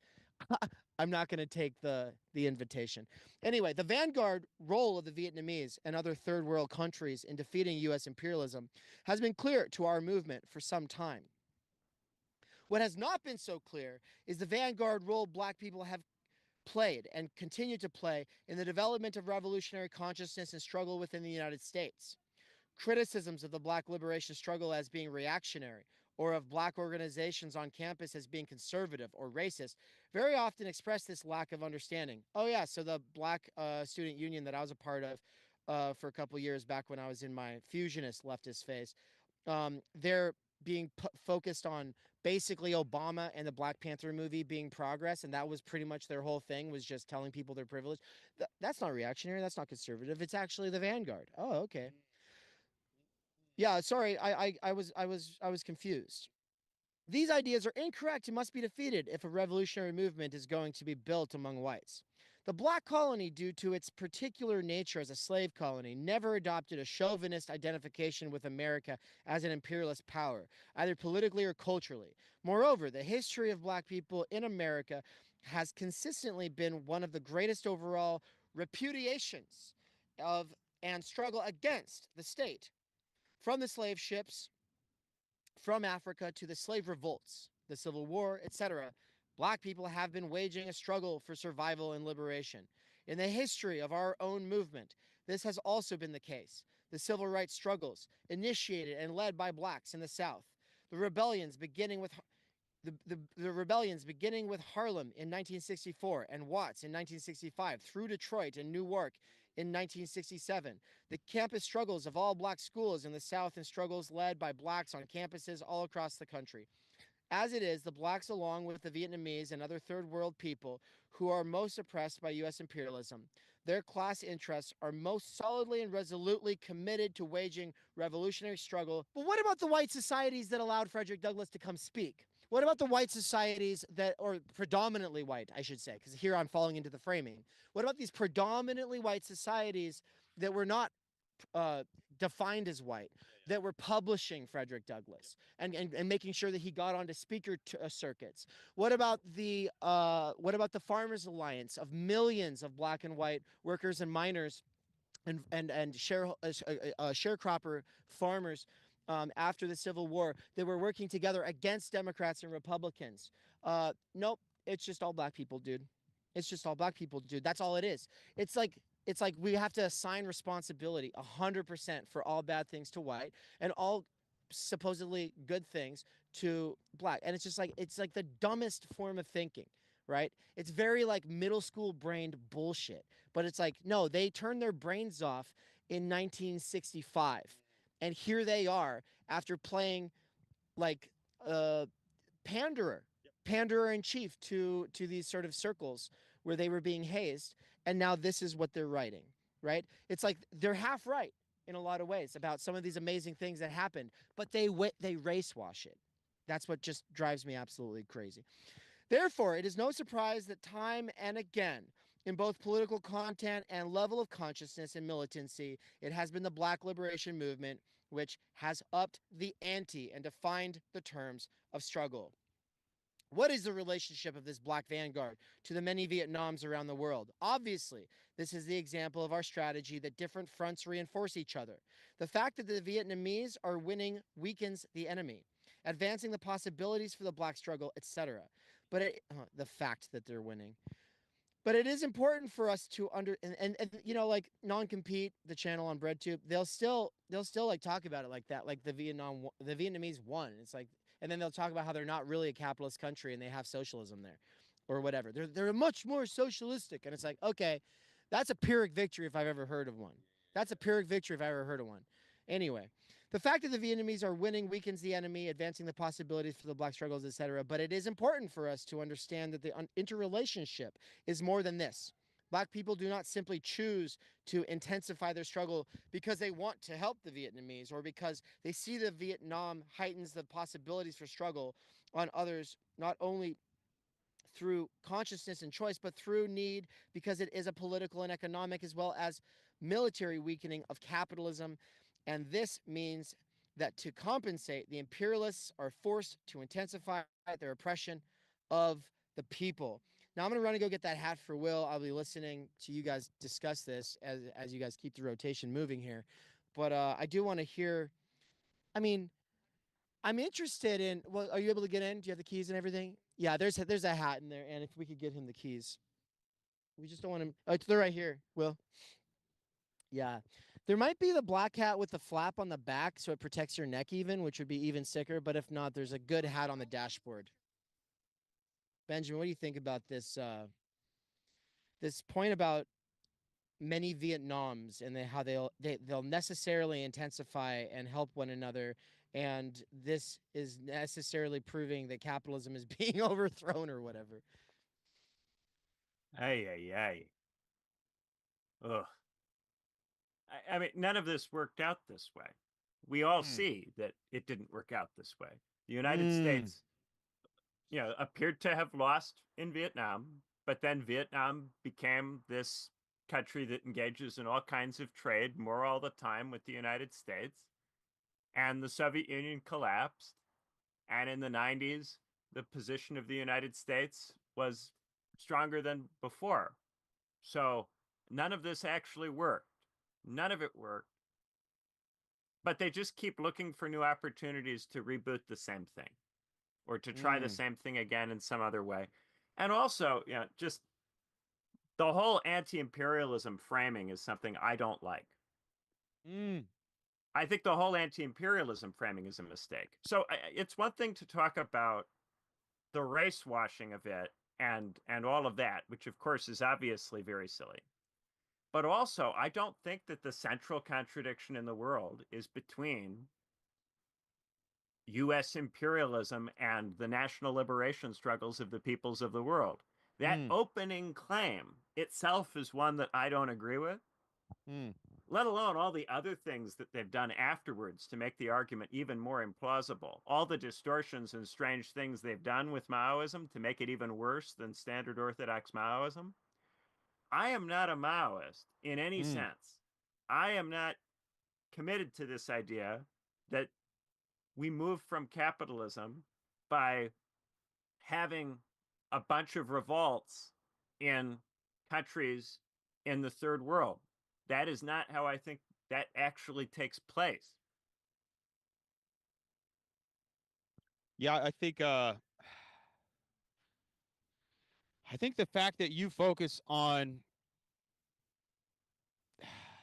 the fact that there is still something that can be done, and I don't want to speak for you, but in the conversations I've had with you and that I've heard, you always have this way of like implicating me as an interlocutor and saying, well, you can't give up, you can't do this, we'll call it accelerationist thing, and I can't do my Possadism thing and say, well, we just need to blow up the earth and maybe we'll try again, because you seem to be very kind of keen on this fact that there is still something that can be done, and it has to do with kind of legitimacy and people making decisions, and the fact that we come up against these intractable disagreements, and that's actually a powerful thing that we can harness to make sure things happen. But that is all very reasonable and not violent. Like these, I don't want to say these, but there are a lot of people who celebrate revolution. But I mean, I went to war in Iraq. I've seen what that looks like. Nobody wants that. Not only did, I've been to war in Iraq, I also grew up in the hood. Like, I know what kind of violence and decay and collapse looks like. I know what that does to people. That's not something that we can build the future upon. And it's absurd that an awful lot of enthusiastic, we'll call them leftists, seem to want to celebrate this type of violence. And I love the fact that you don't, and you have a way of kind of putting all the cards on the table and saying, like, well, are you serious about this? Like, even conversations that I've been in, you have a way of making me confront myself and say, well, I do really care about this. So we must be reasonable. We must kind of figure out what's going on and why things are happening, as opposed to just kind of fully laying into the revolutionary fantasy. And I really do appreciate that. I really, really do. It's hard to do that with a lot of leftists. It's why we do Why Left at Theory Underground, is because it's like, oh, look, a leftist who uses reason and is young enough to be one of us in a sort of sense, right? Like, we're like a generation where people of your position there, Benjamin, are not just in a minority. It's like think about it. Like, where are the others? Yeah. I mean, there's probably a couple, maybe, that I could think of, but they're not as reasonable. Yeah, there's a So reason anyway. I don't have that many friends. I have people I can get along with well enough, but Yeah. Me too, dude. All right, let's do it. Let's do it. Alex. No, I want Nance to go for a haul. All right, let's do this. I don't want you to get out of the sun. Thus, the loss of China and Cuba and the loss now of Vietnam not only encourages other oppressed peoples, such as the blacks, by showing what the alternative is and that it can be won, but also costs the imperialists billions of dollars, which they then have to take out of the oppression of these other peoples. That seems a bit just so. Within this country, increased oppression falls heavier on the most oppressed sections of the population, so that the condition of all workers is worsened through rising taxes, inflation, and the fall of real wages, and speed up. But this increased oppression falls heaviest on the most oppressed, such as poor white workers and especially the blacks. For example, through the collapse... Dude, the blacks. It's like it never works. Like, you guys find like a way of talking and that's supposedly not racist, and then just like 10 years later, it's always racist again. And it's the same thing with people of color or POC or BIPOC. It's like, you know how bad it's gonna sound again and again every time you guys do this goalpost moving. You might as well just be saying the Negroes. It's so cringe. It's just so stupid. it is. Especially the blacks, for example, through the collapse of state services like schools, hospitals, and welfare, which naturally hits the hardest at those most dependent on them. This deterioration pushes people to fight harder to even try to maintain their present level. The more the ruling class is hurt in Vietnam, the harder people will be pushed to rebel and to fight for reforms. Because there exists successful models of revolution in Cuba, Vietnam, etc., these reform struggles will provide a continually larger and stronger base for revolutionary ideas. Because it needs to maximize profits by denying the reforms, and is aware that these conditions and reform struggles will therefore lead to revolutionary consciousness, the ruling class will see it more and more necessary to come down on any motion at all, even where it is not yet highly organized or conscious. It will come down faster on black people because their oppression is increasing fastest. And this makes their rebellion most thorough and most dangerous and fastest growing. Okay. It is because of this that the Vanguard character and role of the black liberation struggle will be increased and intensified, rather than being increasingly equal to and merged into the situation and rebellion of oppressed white working people and youth. The crises of imperialism, the existence of Vietnam, and specifically that its winning, will therefore create a black Vietnam within the U.S. Given that black self-determination would mean fully crushing the power of the imperialists, this Vietnam has certain different characteristics than the external colonial wars. The imperialists will never get out of the U.S. until their total strength and every resource they can bring to bear has been smashed, so the black Vietnam cannot win without bringing the whole thing down and winning for everyone. This means that this war of liberation will be the most protracted and hardest fought of all. It is in this context that the question of the South must be dealt with again, not as a question of whether or not the black nation, black colony, exists there, as opposed to in the North as well, but rather as a practical question of strategy and tactics. Can the black liberation struggle, the struggle of all blacks in the country, gain advantage in the actual war of liberation by concentrating on building base areas in the South in territory with a concentration of black population? This is very clearly a different question than that of where the colony is. And to this question, the yes answer is an important possibility. If the best potential for struggle in the South were realized, it is fully conceivable and legitimate that the struggle there could take on the character of a fight for separation, and any victories won in that direction would be important gains for the national liberation of the colony as a whole.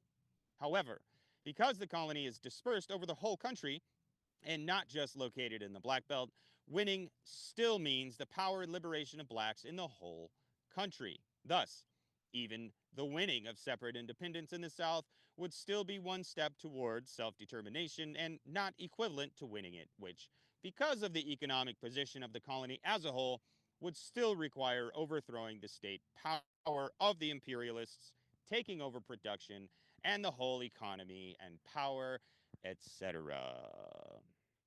If you notice, part of why they have to emphasize the black struggle so much is that they can't see how third worldism would actually be able to get the job done on its own.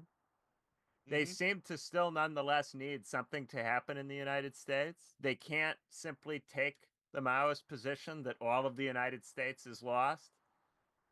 So therefore, they have to go through all these hoops to persuade themselves that still something can happen in the United States, despite all of the different groups of people, classes, and factions that they've written off. And that's why they're doing all this hoop jumping with respect to black liberation. There was a genuine struggle going on for civil rights at the time. And so what they're trying to do is say, look, we've got black people getting fire hosed and kicked out of ice cream parlors. And so people are upset about this and people want to do something about it. Oh, and they're also, people are upset about Vietnam. Well, we can make these two things bounce off of each other, create a positive cybernetic feedback loop. And then that will be the thing. That'll do the thing. That'll do the work that we needed to do, the revolutionary work. And like I said, this is where I'm sympathetic and I get it. And I also want to say I'm not against thinking about like the black experience of a person who's like barred entry to a ice cream parlor, or who has to walk across the campus to use a different bathroom, or whose work is being essentially stolen by someone else who's taking credit for it. Like those kinds of things are important, of course. The point is that there's a difference between that sort of lowercase black experience and then turning it into the whole way you see the world, and then which becomes like this sort of pattern-seeking behavior that cherry picks and reads into everything a microaggression, and then says, oh, well, there can be no real communication across these divides. And then you watch these white people like Bill Ayers trying to sublate this civil rights movement. They're trying to sublate it, and in trying to sublate it, they're creating like this idea. Well, they're going to go to black people and try to say, hey, you're actually like Vietnam. You actually need to support us on this struggle. And actually, and the thing is the overwhelming majority of black people in America have always considered themselves Americans. And so it's one thing for an intellectual who considers themselves a professional revolutionary, who's deconstructed identity and all of this kind of stuff, to be like, oh, I'm actually a part of something bigger, like the Pan-African movement say. That totally makes sense. But the breakdown between the black intellectual in this case, like W.E.B. Du Bois, when he's more conservative on that, and then the rest of the Americans who are black at the level of their skin, it becomes like this thing where it's like, oh, black people, you want to fight for access to an ice cream parlor? Well, actually, you have to do all of these other things, and you actually have to be anti-American. And it's like, good luck with that one. Turns out black people are Americans too if they're fucking born in America. And that's actually what Gerald Smith, the revolutionary black activist, former Black Party guy, Black Panther guy, said when I was interviewing him in Oakland back in 2021, which, by the way, I think that's still available on the channel. I think that you actually have access to it. If you just look up Gerald Smith, Theory Underground, you'll be able to find it. But yeah, he was there at the time, right? And so this is why he goes on this tirade about he's like, I'm an American. I'm an American. No, I'm not going to go back to Africa. He's like doing this whole thing. And he has to do that thing because he keeps running into this right here. And when we went to a BLM protest together, the overwhelming majority of the people that were doing this black nationalist thing saying that they're not American. And so that's why Gerald gets all up in arms about that. And it's just like, it's bullshit, man. It's bullshit. They're trying to say I'm not American. And the spread of this leaves as the only alternative for those who are organizing on questions of race, black capitalism. And it generates an enormous amount of enthusiasm for black capitalism because that becomes the only way that you can be both black and American. Right. And that lady who took over the Black Panther Party, I forget what her name is, but she was there and she's like, hi, Gerald. But like, they're not on very good terms because he's like, he just told me, he's like, she's just a Democrat. She's just a Democrat. All she cares about is black capitalism. She just wants us to support black businesses. That's the end of it. Right. Where it goes. All right. And then what I was going to say is, Benjamin, if you could take it for a long stretch here while we move the canopy, that'd be awesome. We're just gonna kind of reposition it so we have more shade. Okay, so I'll look back and see where you guys are at as I go here. Oh yeah, here you can Control F it. It's section 7. Yeah, Yeah, the header, I which is gotcha. the Revolutionary Youth Movement class analysis. Ooh. The Revolutionary Youth Movement program was hailed as a transition strategy, which explained a lot of our past work and pointed to new directions for our movement. But as a transition to what? What was our overall strategy? Was the youth movement strategy just an organizational strategy because SDS is an organization of youth and we can move best with other young people? We have pointed to the vanguard nature of the black struggle in this country as part of the international struggle against American imperialism and the impossibility of anything but an international strategy for winning. Any attempt to put forth a strategy which, despite internationalist rhetoric, assumes a purely internal development to the class struggle in this country is incorrect. The Vietnamese and the Uruguayans and the Rhodesians and the blacks and third world peoples this country will continue to set the terms for in this country will continue to set the terms for class struggle in America. In this context, why an emphasis on youth? Why should young people be willing to fight on the side of third world peoples? Before dealing with this question about youth, however, there follows a brief sketch of the main class categories in the white mother country, which we think are important and which indicate our present estimation of their respective class interests, bearing in mind that the potential for various sections to understand and fight for the revolution will vary according to more than just their real class interests. Most of the population is of the working class, by which we mean not simply industrial or production workers, nor those who are actually working, but the whole section of the population which doesn't own productive property and so lives off of the sale of its labor power. This is not a metaphysical category, either in terms of its interests, the role it plays, or even who is in it, which very often is difficult to determine. As a whole, the long-range interests of the non-colonial sections of the working class lie with overthrowing imperialism, with supporting self-determination for the oppressed nations, including the black colony, with supporting and fighting for international socialism. However, virtually all of the white working class also has short-range privileges from imperialism, which are not false privileges but very real ones, which give them an edge of vested interest and tie them to a certain extent to the imperialists, especially when the latter are in a relatively prosperous phase. When the imperialists are losing their empire, on the other hand, these short-range privileged interests are seen to be temporary, even though the Yes. privileges may be relatively greater over the faster increasing immiseration of the oppressed peoples. The long-range interests of workers in siding with the oppressed peoples are seen more clearly in the light of imperialism's impending defeat. Within the whole working class, the balance of anti-imperialist class interests with white mother country short-term privilege varies greatly. First, the most oppressed sections of the mother country working class have interests most clearly and strongly anti-imperialist. Who are the most oppressed sections of the working class? Millions of whites who have as oppressive material conditions as the blacks, or almost so.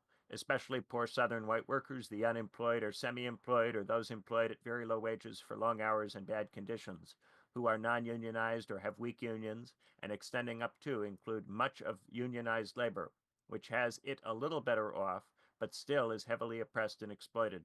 This category covers a wide range and includes the most oppressed sections not only of production and service workers, but also some secretaries, clerks, etc. Much of this category gets some relative privileges, i.e. benefits, from imperialism, which constitutes some material basis for being racist or pro-imperialist, but overall it is itself directly and heavily oppressed, so that in addition to its long-range class interest on the side of the people of the world, its immediate situation also constitutes a strong basis for sharpening the struggle against the state and fighting through to revolution. Secondly, there is the upper strata of the working class. This is also an extremely broad category, including the upper strata of unionized skilled workers and also most of the new working class of proletarianized or semi-proletarianized intellect workers. There is no clearly marked dividing line between the previous section and this one. Our conclusions in dealing with questionable strata will in any event have to come from more thorough analysis of particular situations. The long-range class interests of this strata, like the previous section of more oppressed workers, are for the revolution and against imperialism.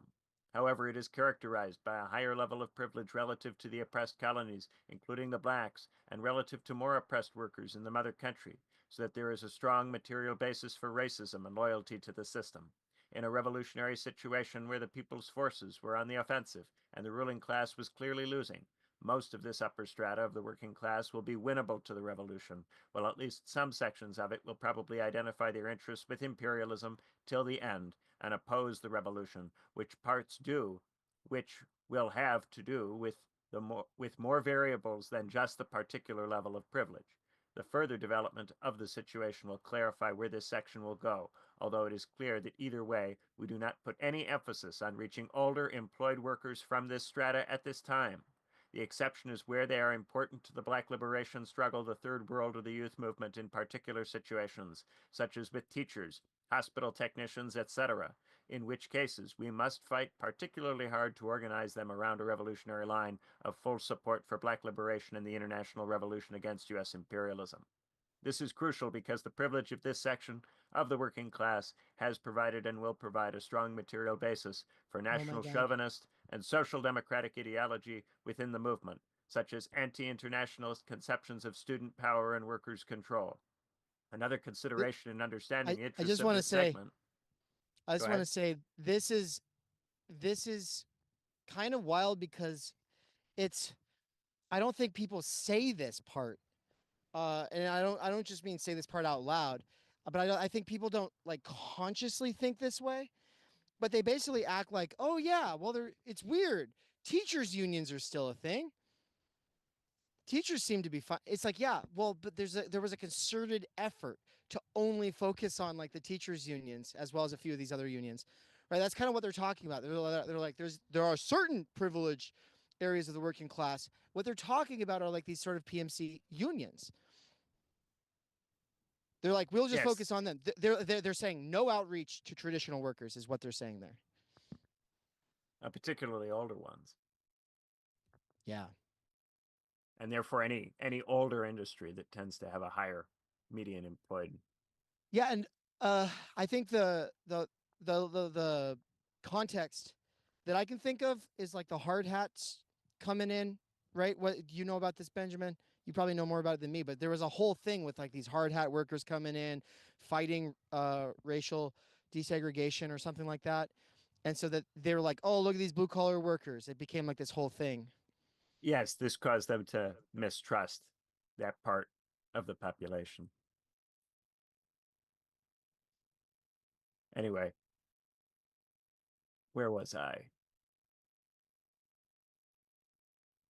Another consideration in understanding the interests of this segment is that because of the way it developed and how its skills and its privileges were earned over time, in quotes, the differential between the position of youth and older workers is in many ways greater for this section than any other in the population. We should continue to see it as important to build the revolutionary youth movement among the youth of this strata. Thirdly, there are middle strata who are not petite bourgeoisie, who may even technically be upper working class, but who are so privileged and tightly tied to imperialism through their job roles that they are agents of imperialism. This section includes management personnel, corporate lawyers, higher civil servants, and other government agents, army officers, etc., because their job categories require and promote a close identification with the interests of the ruling class. These strata are enemies of the revolution. I think it's noteworthy here that they are separating petite bourgeoisie from the middle strata here. They're not lumping all of these different groups into petite bourgeoisie, as Dave and quite plausibly thought they might have been doing when we first opened up and first encountered that language. But actually, they do distinguish the upper part of the working class and the middle strata from the petite bourgeoisie. That's a really good catch. Yeah, thank you. Fourthly, and last among the categories we're going to deal with, is the petite bourgeoisie.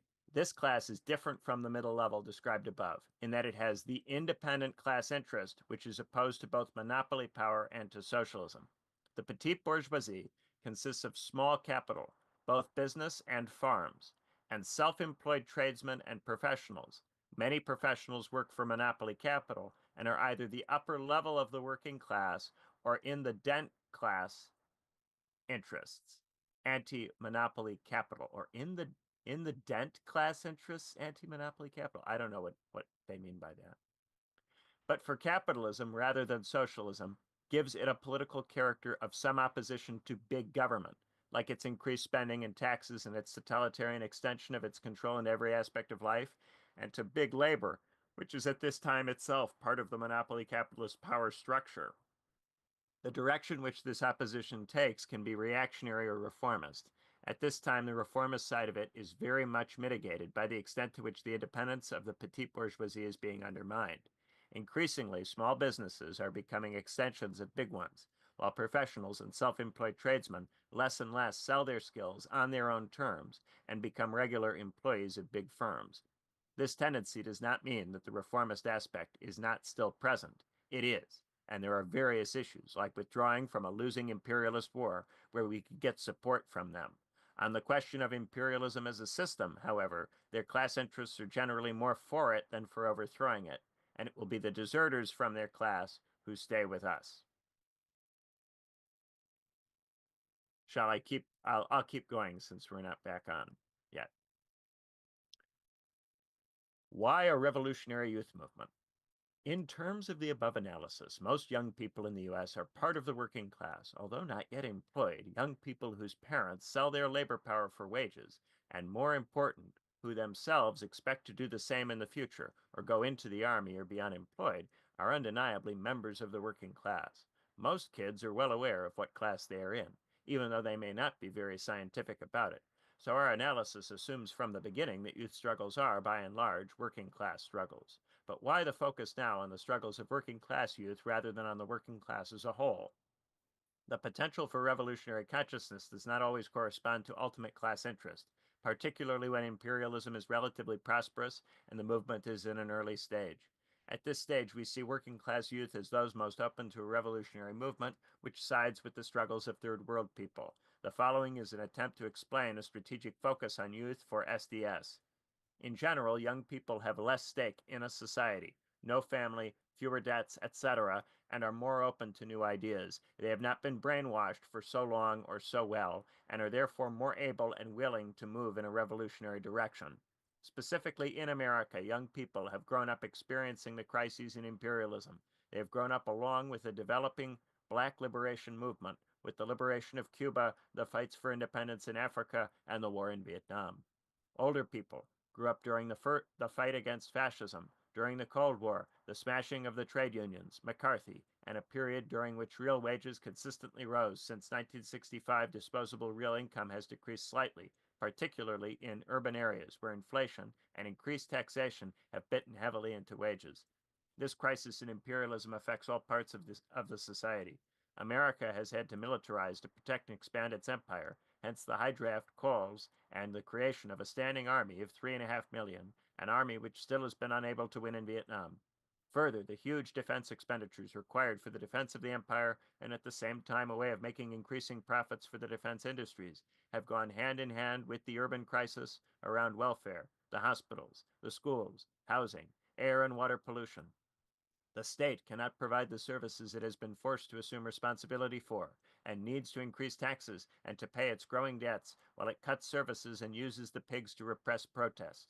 The private sector of the economy can't provide jobs, particularly unskilled jobs. The expansion of the defense and education industries by the state since World War II is in part an attempt to pick up the slack, though the inability to provide decent wages and working conditions for public jobs is more and more a problem. As imperialism struggles to hold together this decaying social fabric, it inevitably resorts to brute force and authoritarian ideology. People, especially young people, more and more find themselves in the iron grip of authoritarian institutions. Reaction against the pigs or teachers in the schools, welfare pigs, or the army is generalizable and extends beyond the particular aggressive institution to the society and the state as a whole. The legitimacy of the state is called into question for the first time in at least 30 years. And the anti-authoritarianism which characterizes the youth rebellion turns into rejection of the state, a refusal to be socialized into American society. Kids used to try to beat the system from inside the army or from inside the schools. Now they desert from the army and burn down the schools. The crisis in imperialism has brought about a breakdown in bourgeois social forms, culture, and ideology. The family falls apart, kids leave home, women begin to break out of traditional female and mother roles. There develops a generation gap and a youth problem. Our heroes are no longer struggling businessmen, and we also begin to reject the ideal career of the professional and look to Mao, Chef, the Panthers, the Third World for our models for motion. We reject the elitist, technocratic bullshit that tells us only experts can rule and look instead to leadership from the People's War of the Vietnamese. Chuck Berry, Elvis, The Temptations brought us closer to the people's culture of Black America. The racist response to the civil rights movement revealed the depth of racism in America, as well as the impossibility of real change through American institutions. And the war against Vietnam is not the heroic war against the Nazis, it's the big lie, with napalm burning through everything we had heard this country stood for. Kids begin to ask questions. Where is the free world, and who do the pigs protect at home? The breakdown in bourgeois culture and concomitant anti-authoritarianism is fed by the crisis in imperialism, but also in turn feeds that crisis, exacerbates it so that people no longer merely want the plastic 50s restored, but glimpse an alternative, like inside the Columbia buildings, and begin to fight for it. We don't want teachers to be more kindly cops. We want to smash cops and build a new life. The contradictions of decaying imperialism fall hardest on youth in 4 distinct areas: the schools, jobs, the draft and the army, and the pigs in the courts. In jail-like schools, kids are fed a mishmash of racist, male chauvinist, anti-working class, anti-communist lies, while being channeled into job and career paths set up according to the priorities of monopoly capital. At the same time, the state is becoming increasingly incapable of providing enough money to keep the schools going at all. Youth unemployment is 3 times average unemployment. As more jobs are threatened by automation or the collapse of specific industries, unions act to secure jobs for those already employed.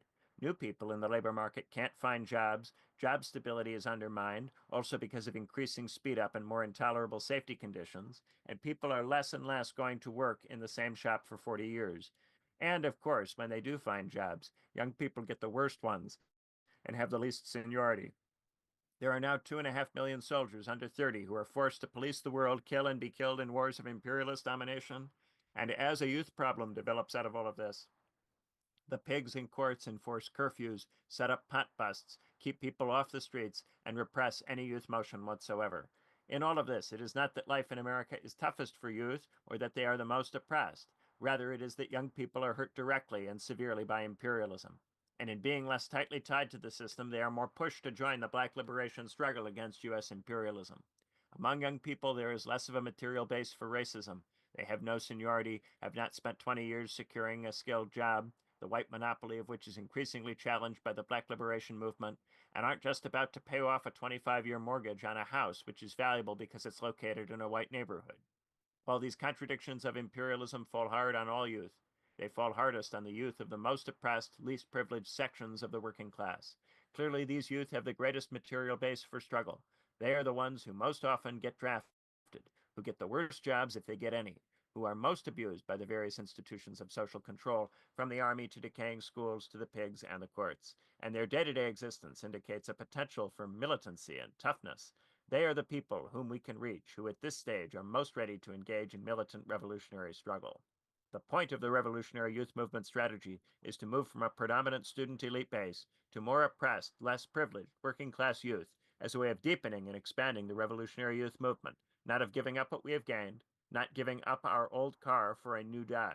This is part of a strategy to reach the entire working class to engage in struggle against imperialism, moving from more privileged sections of white working class youth to more oppressed sections to the entire working class as a whole, including importantly what has classically been called the industrial proletariat. But this should not be taken to mean that there is a magic moment after we reach a certain percentage of the working class when all of a sudden we become a working class movement. We are already that if we put forward internationalist proletarian politics. We also don't have to wait to become a revolutionary force. We must be a self-conscious revolutionary force from the beginning, not be a movement which takes issues to some mystical group, the people who will make the revolution. We must be a revolutionary movement of people understanding the necessity to reach more people, all working people, as we make the revolution. The above arguments make it clear that it is both important and possible to reach young people wherever they are, not only in the shops but also in the schools, in the army, and in the streets, so as to recruit them to fight on the side of the oppressed peoples of the world. Young people will be part of the International Liberation Army. The necessity to build this International Liberation Army in America leads to certain priorities in practice for the revolutionary youth movement, which we should begin to apply this summer. So that is the section on the youth, on the students, why they think the kids are special. Wow. Yeah, and I like how at the end of it, they kind of try to start making it sound like they want to put Humpty Dumpty back together again right after they just set up all the ways they're going to smash him by being like, oh, yeah, it's for everyone, though. He's like, you think that's going to work? To like you're to go to the people and get everyone in every nation to become anti their nation unless they're part of a reactionary national liberation struggle, which is all in most cases like a minority movement. It's the most suicidal thing I've ever heard of. And then they're like, but it's for everybody and we will get everyone on board. Okay, well, how are you going to get anyone on board with this, guys? It's also an immiseration theory. They keep emphasizing that it's because everything will get worse and everything will collapse that people will become committed to this. But of course, what generally happens when things get worse is that people become more reactionary. They become more focused on defending whatever it is that they've got. They become more particularist, more focused on their immediate vicinity, their local community, the people that they have direct personal ties to. They become much less interested in thinking in this kind of abstract big picture way. And this is in part why they have to lean on the kids, because the kids are not affected by the collapse of the social structures because they haven't yet entered into them. So on the one hand, they're going, things have to get worse and people have to be immiserated. And on the other hand, they're going, it's because the students are protected from this that they can be the force. Yeah, it's a weird kind of I've always called it like a weird accelerationism that is weird and gross, and it's very easy to say immiseration is a good thing if you live a comfortable life and you have your needs met and you're not hungry and you're not worried about your safety and everything is nice and fine. It is very easy to talk about how immiseration leads to revolutionary sentiment, and I think it's true that immiseration leads to a growing revolutionary potential, but it's reactionary, it's hyper individuated, it's like it comes from this place of like scarcity, and it's not good actually, and it's always been strange that people, I don't know, want to celebrate it. It's also weird that I think the world that we live in today has gotten worse. progressively over time. Now I'm not doing like the nostalgia thing, but it is just also true that there seems to be a downward trend that we're moving into. And I have children. I am a parent, and I spend a lot of time talking with them. I spend a lot of time thinking about them. And they know that there is no opportunity. They know that there is no future for them. I have one kid right now who's going to be going off and living in the dorms in a U. And we were talking about the future. We were talking about like, well, are you hopeful for the future? You're really excited. She loves sociology. She loves politics and stuff, and it's really interesting for her. But like, are you excited about that? And her honest answer is no. Like there's just kind of this malaise affecting the youth of today. And it's just weird, man. The people that say things like that, like this, like the things that are being said right now, don't seem to be able or willing to grapple with reality. Like it seems like they want to just project a fantasy world out ahead of them and say, we are the revolutionaries. We are the ones. We know the truth. We have seen the shining city on the hill. And if you don't agree with us, then you are wrong. And it's really gross. And it turns a lot of people off. And it does get in the way of universal emancipation. I think we all agree that universal emancipation, now we can problematize the word, and I'm here for it. But we want to live in a good world. We want to live in a just world. We want to live in a world where our needs are met and we can pursue some of our wants. And it's when we do things like this that always seem to be essentializing and always seem to be othering and saying, well, actually, poverty is a good thing because it'll create revolutionary sentiment. Meanwhile, the people saying that, they're not impoverished. They are living their comfortable managerial lives. It's just really weird. Yeah, and notice how also it relies on it being the case that all these youths are fighting in the army in Vietnam. They don't know that Richard Nixon's about to get rid of the draft and to break the connection between the military and the general population. Yeah. They don't see that coming at all. That's completely changed the entire character of the American military. They don't know that it's going to become possible to fight multiple wars around the world with a fraction of the size of the army that you had to use in the 60s for that purpose. They have no idea that any of that is coming. Yeah. I would add that they also don't realize that there's not going to be a reliable sector of students that read. Like that's the thing, like, because I mean, Nixon broke that, but then now students don't read.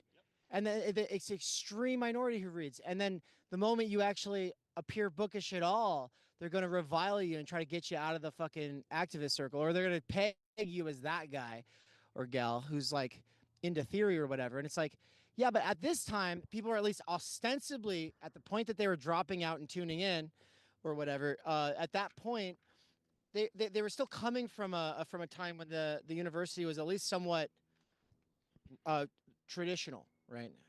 By American standards. They think all the theory's been written. They think all the theory's already been done. You just have to pick up and learn what they've already figured out. And that's so what they said. They suppress the thinking, even insofar as we still have some people who read. If they encounter such people, they try to stop these people from reading and get them to just fall into line. They've become every bit as conformist as the stuff that they used to condemn. Yeah. Cool. I think I'm going to take it for a spin here. I just want to say, like, Benjamin, you quilted that one conversation really, really great when we were talking about human potential, the virtually potential of the virtual, how do we say it? Virtually purposive creature. And we were talking about the metal cage and people getting stopped at a certain point of growth because the institutions are debasing us, right? And restricting our horizons of possibility and saying, no, you're going to just be a worker. That's your whole life, right? And then you talked about the music of youth movements or like youth music. It's like it is the sound of hitting the walls of that cage, right? Of realizing the whole world is against you, discovering your talent and cultivating it under tutelage for any purpose other than profit or the increase of power for some entity. No, there will be no creation. There will be nothing genuinely new. It'll be like this constant the commodification of new, right? And so I love the band Turnstile, and they call themselves. I think if you look at the description of Turnstile, I think they call it something like youth music or youth music movement or something like that. And it's great. You can look it up, Nance, and correct me as I keep going. But that's So I guess I want to say that sometimes it's self-conscious and other times it's not. And so I think a lot of these mumble rappers who are like suicidal, or like maybe we talk about the Suicide Boys, it's literally in their name. Uh, they they're really just coping and dealing with the fact that they have no future, right? This is what but but that's not more revolutionary than parents who realize their children don't have a future. That's not more revolutionary than someone who's in their 60s and is realizing they wasted their whole life. So one of the most infuriating parts of this is like, yeah, I'm all about like leaving the idea that the proletariat as specifically people in factories, right? In this very limited sense of proletariat. I'm totally okay with saying, well, for various reasons, maybe that's not the revolutionary subject anymore. Maybe there's not like a revolutionary subject anymore. But their attempt to do this intersectional patching together of basically the losers of history and the things that don't work, or the things that are trending in the moment, into some sort of astroturfed revolutionary subject that is extremely divisive. It's heartbreaking, and it just feels like even hearing this at this point, like kind of like I'm hitting my own head against a wall, like listening to their manifesto. But the thing is I think the first time I heard this kind of talk, it was very seductive, right? And so it is seductive. It is seductive in the way all manifestos are seductive when you feel passionate about world change. Most manifestos are exciting to read. And so some people might be hearing this with new ears. This is the first time that they're hearing it. And I don't want to kind of rob from any of you the experience of, yeah, there is a level of this that is seductive. It is exciting to think that there's like a sort of easy solution, which is just all the things that are currently in process can just be woven together. It is seductive to think that we don't have to read. It is seductive to think we don't need new concepts or a milieu that is capable of developing a new theory of the situation. That is seductive, especially for people who feel like they ain't got no time for that. Which is, I mean, in a generalized time energy crisis, I think everyone feels like, yeah, I ain't got no time for that. But if we don't have time for that, this is where I always bring it back to, ever since Waypoint, I always bring it back to this. If we don't have time for that, then we really don't have time to act like we don't have time for that. Which is why we do have to somehow find a way to give ourselves the time to do the thing that Nick Land is saying we don't have time to do. Oh, shit, I was going to take this off, but you want to say something, though, Benjamin, right? Oh, I just want to throw in, the thing to remember about this Weather Underground manifesto that we're reading is that they wrote this in 1969. Yep. You have to think about everything that happened after they wrote this. And at no point did they go, maybe this is not the way. At no point. In fact, what they have instead done is they've claimed that all of our lives that we've been living in the period since 1969 are just fodder for this process. Exactly. Just fodder for it. Now, the forward to the next thing that we're going to read here is actually pretty short, everybody. So if you thought that this was going to be 10 hours just to get through these two readings, no, it's the manifesto that's long. And that's how you know that they were literate, at least.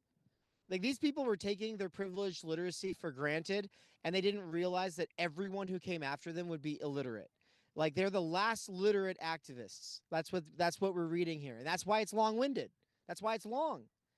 But I'll continue. There's only 2 more sections left, I think. And so I'll read this one and pass it back to Nance here.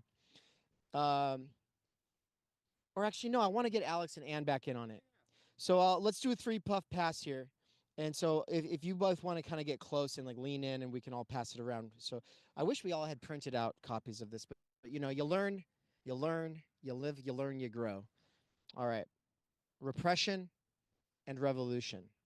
This is part 12. As institutional fights and anti-pig self-defense off of them intensify, so will the ruling class's repression. Their escalation of repression will inevitably continue according to how threatening the movement is to their power. Our task is not to avoid or end repression that can always be done by pulling back, so we're not dangerous enough to require crushing. Sometimes it is correct to do that as a tactical retreat, to survive, to fight again. To defeat repression, however, it is not to stop it, but to go on building the movement, in uppercase M movement, to be more dangerous to them. In which case, defeated at one level, repression will escalate even more. To succeed in defending the movement, and not just ourselves at its expense, we will have to successfully meet and overcome these greater and greater levels of repression. To be winning will thus necessarily, as imperialism's lesser efforts fail, bring about a phase of all-out military repression.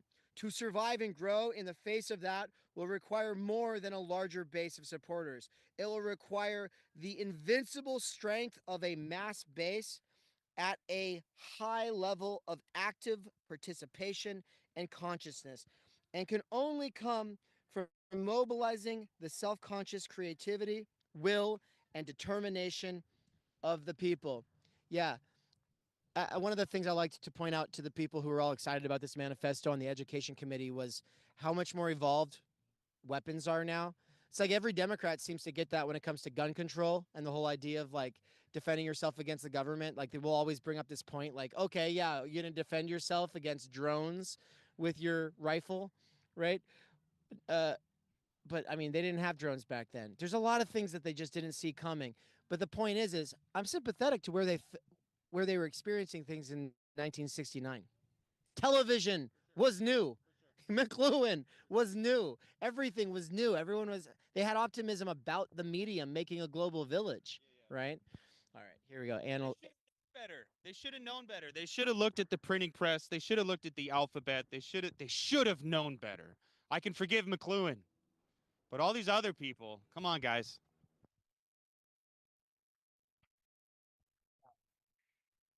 Each new escalation of the struggle in response to new levels of repression, each protracted struggle around self-defense, which becomes a material fighting force, is part of the international strategy of solidarity with Vietnam and the blacks through opening up other fronts.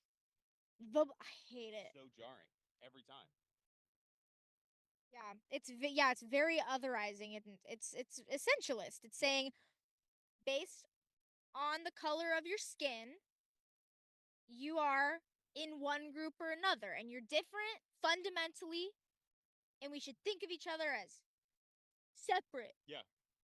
Separate but equal. Yeah.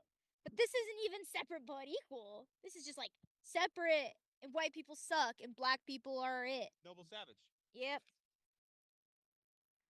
They are anti-war, anti-imperialist, and pro-black liberation.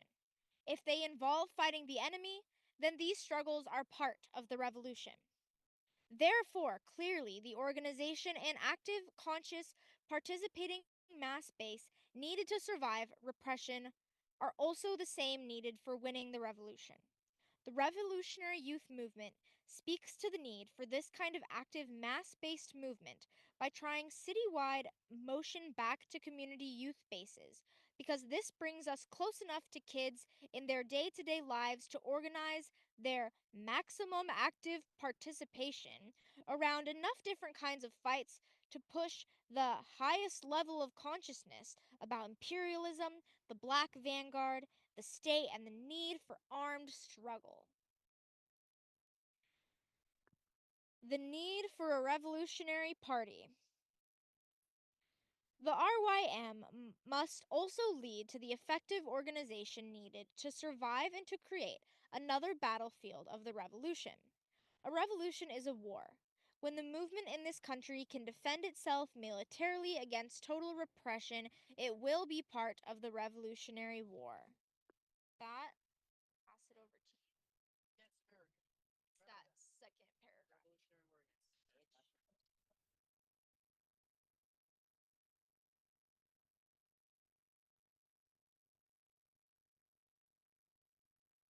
Where'd it go?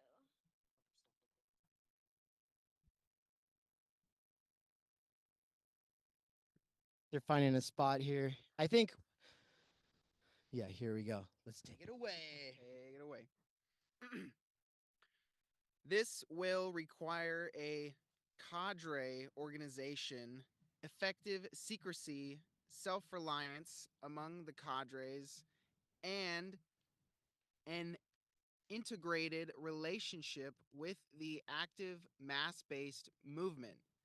To win a war with an enemy as highly organized and centralized as the imperialist will require a clandestine organization of revolutionaries, having also a unified general staff, that is, combined at some point with discipline under one centralized leadership.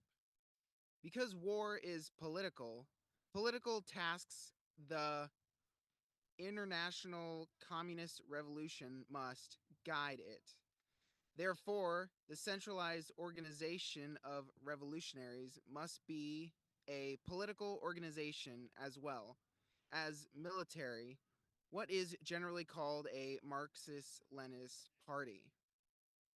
How will we accomplish the building of this kind of organization? It is clear that we couldn't somehow form such a party at this time, because the conditions for it do not exist in this country outside the black nation. What are these conditions? One is that to have a unified centralized organization, it is necessary to have a common revolutionary theory which explains, at least generally, the nature of our revolutionary tasks and how to accomplish them. It must be a set of ideas which have been tested and developed in the practice of resolving the important contradictions in our work. A second condition is the existence of revolutionary leadership tested in practice. To have a centralized party under illegal and repressive conditions requires a centralized leadership, specific individuals with the understanding and the ability to unify and guide the movement in the face of the new problems and be right most of the time. Thirdly, and most important, there must be the same revolutionary mass base mentioned earlier, or better, revolutionary mass movement. It is clear that without this, there can't be the practical experience to know whether or not a theory or leader or a leader is any good at all. Without practical revolutionary activity on a mass scale, the party could not test and develop new ideas and draw conclusions with enough surety behind them to consistently base its survival on them. Especially, no revolutionary party could possibly survive without relying on the active support and participation of the masses of the people.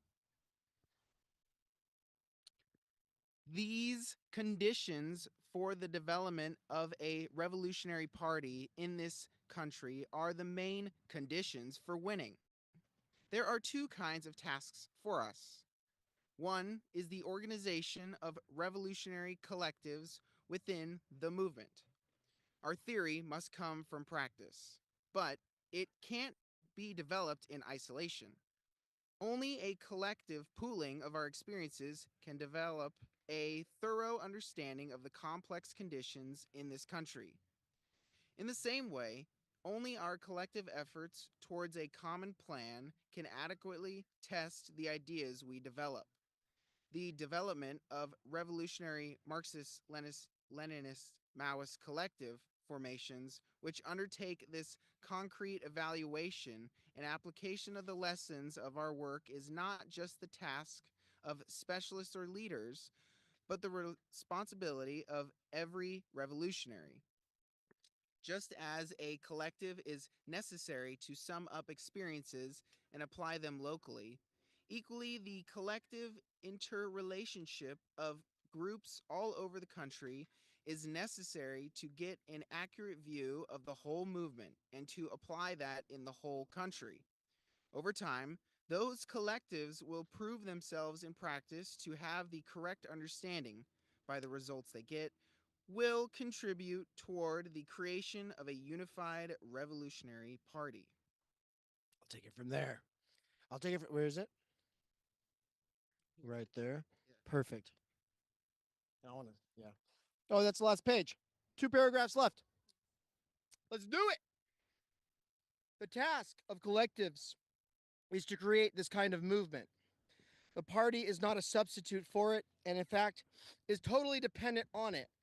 This will be done at this stage principally among youth through implementing the revolutionary youth movement, all uppercased, like at the beginning, like it's a proper thing. Strategy, the revolutionary youth movement strategy discussed in this paper. It is practiced at this and not political teachings in the abstract, which will determine the relevance of the political collectives which are formed. The strategy of the RYM, the Revolutionary Youth Movement, for developing an active mass base, tying the citywide fights to community and citywide anti-pig movement, and for building a party eventually out of this motion fits with the world strategy for winning the revolution, builds a movement oriented toward power, and will become one division of the International Liberation Army, while its battlefields are added to the many Vietnams, which will dismember and dispose of U.S. imperialism. Long live the victory of People's War! And it's over. We did it, everybody. Give yourselves a hand. For those who've listened the entire time that we've been streaming this, congratulations for trying to expand the measure of your consciousness, which is called the attention span. Good job for trying to hold on to the many weaving threads of this piece and our commentary on it. And for those who are just dropping in to say hello, I will peek in on the chat from time to time. Great to see you all. It's great to have so many people watching us live. It's fantastic. And it is cool to be here at this skate park in Phoenix, the one that Nance goes to most mornings. This is the skate park of his, not, I was going to say your youth, but no, what I want to say about it is like, it's clearly like the youth of today here at the skate park. And so it's kind of fitting that we did this.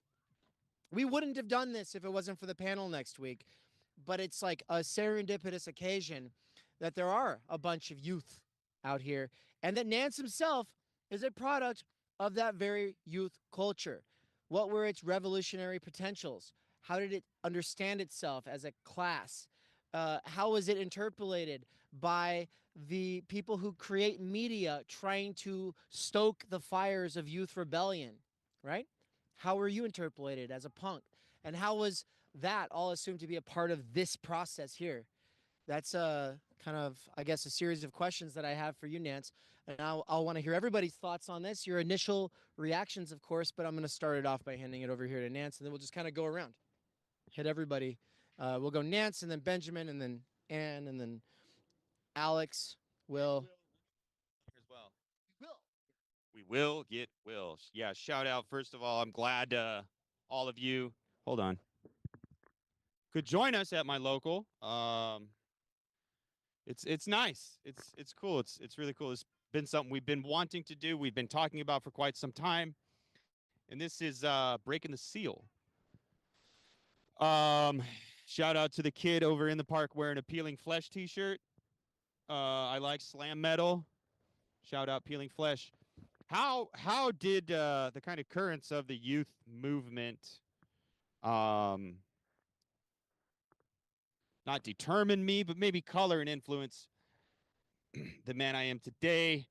Yeah, that's a good question. I think a couple years ago, actually, we did that punk rock stream with Jason Miles. That was that was on my birthday 2 years ago.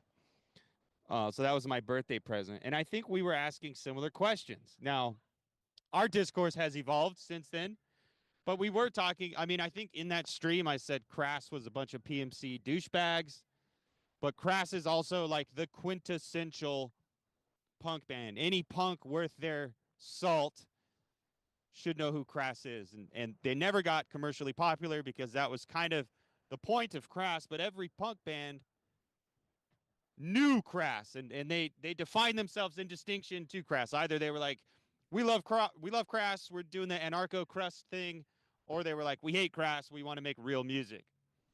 But you know, we were talking about youth culture, youth movements, the youth of today, the Sonic Youth, all this stuff. It's just so weird. The youth get operationalized by movements, much like ethnic categories and classes get operationalized and instrumentalized. It's a weird kind of essentialism. It's a weird kind of jingoism. It's weird. It's gross. It's fetishizing these social categories and saying, well, therefore, necessarily you are this good thing and you represent potential, or therefore you are necessarily this bad thing and you represent oppression. Now, it is also true that there is potential in the youth of today. Like that is temporally, chronologically, they are the future. I'm an old man. We're all aging. We're all going to die soon, and the youth will inherit the earth. So I think it's important to be critical and kind of be aware. And how can we interpolate the youth without simply instrumentalizing them? I do spend a lot of time thinking about it, interacting with my own family and their friends. And I don't think there are currently any good answers out there. And I think if anything, I just would encourage people to strive to be more engaged in their involvements with their children and with the children in their lives and with the youth in their lives. Like instead of yelling at kids for playing their music too loud or wearing offensive T-shirts or looking stupid with all the holes in their faces and the tattoos on their bodies. I'm guilty of that, by the way. Like instead of being mean to kids, like you should be cool to kids and you should ask them, you know, what they got going on and what do they think and what do they think the future holds and stuff like that. I think it's gross. I think Bill Ayers and the Weather Underground, I think they're gross. I don't know.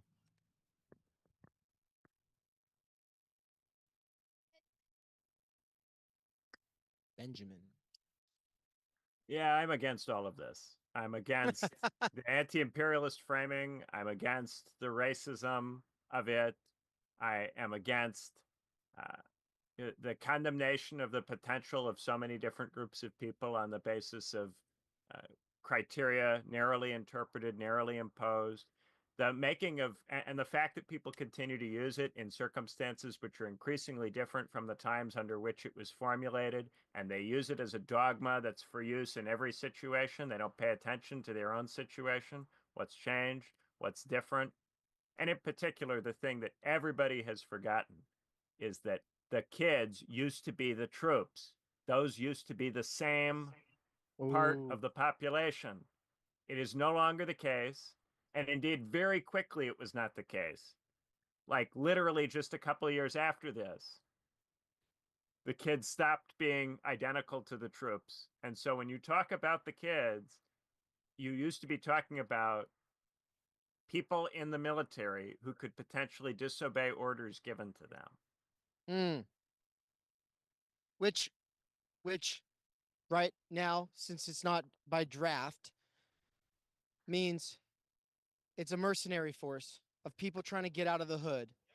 And the people who were trying to recruit me when I was a teenager.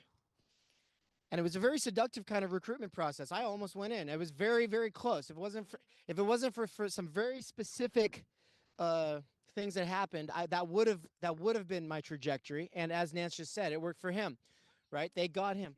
I even looked into it. They came out to my high school with the band, the Army band, and and they're so cool and Yep. come give you this presentation in your class that says you'll get free college and a lot of money one day. All you have to do is serve 4 to 8 years. So what it is it's the most desperate people, and they choose it, and they choose it because they're trying to get out of a shitty situation. Not exactly the same kind of population of these privileged people who are being forced into that situation by like a letter from the government that says if you do not show up, you will go to jail. Like that's if you're a youth and you're being told that, then yeah, your options are flee to Canada, go fight in Vietnam, or join the youth movement against the war, right? And so it's like I appreciate you bringing it back to the actual, I'll say, material legal conditions. You know, that's so important. Just reflecting on, yeah, this kind of rhetoric, I think what's important to note is that, like, we had mentioned it throughout this reading, but these ideas and this race essentialism and, like, just racism, we can call it that. And it's not just anti white racism, but it is this racism in the sense that it's saying that one group is a certain way because of the color of their skin. That is racist. Yep. Whoever it's directed towards. Yep. And that is still prevalent today. And not only in these activist spaces, but like normal kind of liberal leaning people. And I saw it happen one time on like I was just following this vegan Instagram page. This girl who like posts recipes and what I eat in a day type of things for some, food inspiration. But then every once in a while she'd make a little political, post. And there was one and it was only my pronouns are they them to white people. Only black people can call me she her or they them. She said I'm not comfortable with white people calling me sis, queen. Like it was like, oh my gosh, like you're just a normal like vegan food influencer. So that is what turned me off of like this type of activism that advocates for this kind of rhetoric. And I think it's what turns a lot of just normal people off who like genuinely are not racist. Yep. Like we say, not we, but like, oh, Trump people, Trump voters, they're all racist. And it's like, no, have you ever talked to them? They're like kind-hearted people who don't discriminate on someone on the basis of their skin color. It feels more normal to discriminate based on skin color in these liberal spaces than in conservative spaces. And so this type of rhetoric is just not going to win in the United States because people want to all get along, coexist, live and let live. Like we're not trying to bring that back. So And not only is it not going to win, I don't want to live in something these people would make. I don't want to live in that world either. Yeah. No, We're I am. always- It's not just a question of tactics. This is not what anybody should want. These people, we should not want to see them win. We should not want to see what they would make because it would be barbarized and horrible. It would not actually achieve any of the aims of socialism. It would Yeah. just produce a miserable shit show, which is the right's principal critique of it. Mhm. Yeah, it's like right now we're at this park, and across from us is probably, I don't know, 8 to 9 kids of all different races and ethnicities just flying kites, and it's like it's so precious to watch. And I just would hate to think of a world where we have to look at all those kids and first see like the color of their skin and how they're interacting rather than just some kids flying kites. So, here's to Alex. I just have to say, it is the most American thing ever. It's just so beautiful out here. It's hot. We keep having to move things because of the heat. Also, Phoenix is full of lethal nature. So I ran across the grass to help Ann with something like a half hour ago. Got my feet full of prickles. Had to pick them all out. But we're in a real world and we're in the meat space. And a lot of us are from different parts of the world here. And we're mixing it up. And that is the American dream at its pure essence in terms of like the real people who live here, who genuinely care about their lives. And outside of the ideological capture and division of these kinds of people who write these kinds of things, who are trying to say, oh, no, you Americans, you have to submit yourself to these other Americans because these other Americans, they get it at some spiritual level because of their fucking genetics or whatever. Just insane. It's insane. But yeah, we're gonna go to Alex and Will, and then we'll come back around to. It's only a 3-page author note at the beginning of this other book, and so it's like it won't be that long. Yeah. This will be basically all we've been. So for folks who are just dropping in, at least 70% of you have probably just dropped in the last 12 minutes. There's only a few real heads who've been here the whole time, and shout out to them. But for those who are just getting here, yeah, this has been the Weather Underground Manifesto. Now we're just reacting to it, and after we're done, we're going to be getting into something by one of its main authors, something that he wrote last year, and that main author being Bill Ayers, someone that Benjamin, myself, Rebecca, Jasper, etc., will be meeting at the Platypus Convention next week, and I will be on a panel Yeah. with him. Before we pop ahead, just to say, I'm a little low on time, so if I have to pop off at some point in here, that will be why. I'm coming up against my window, but I'll try to hang on for as long as I can. We'll come back to you guys. Actually, let's just get straight to this author's note. It's only 3 pages, right? And so Nancy and I will just take turns on it, and then Benjamin can have his concluding remarks. All right, let's just make it a little quicker then for that reason. All right, author's note, and this is to the book called "When Freedom is the Question, Abolition is the Answer: Reflections on Collective Liberation" by Bill Ayers, published by Beacon Press in Boston. All right. And so let's get to it. These essays emerge from a podcast I created in 2019 with my comrade and friend Malik Alam from the Let Us Breathe Collective and Black Lives Matter in Chicago. I learned everything from Malik as we moved steadily from a kind of makeshift backyard clubhouse production into a more grounded space in which we've engaged today's freedom fighters in reflecting on the meaning of that dynamic, elusive, and promising word, freedom. The podcast is called Under the Tree, a seminar on freedom. Hey, everybody.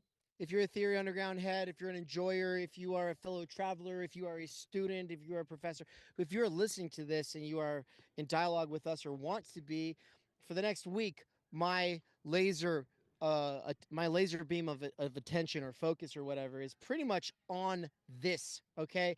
And so I won't be able to listen to a lot of this podcast, but if you find something juicy in that podcast, please send it to me. And also, if you are in the membership Discord that we currently use, well, then please share it as a public forum post.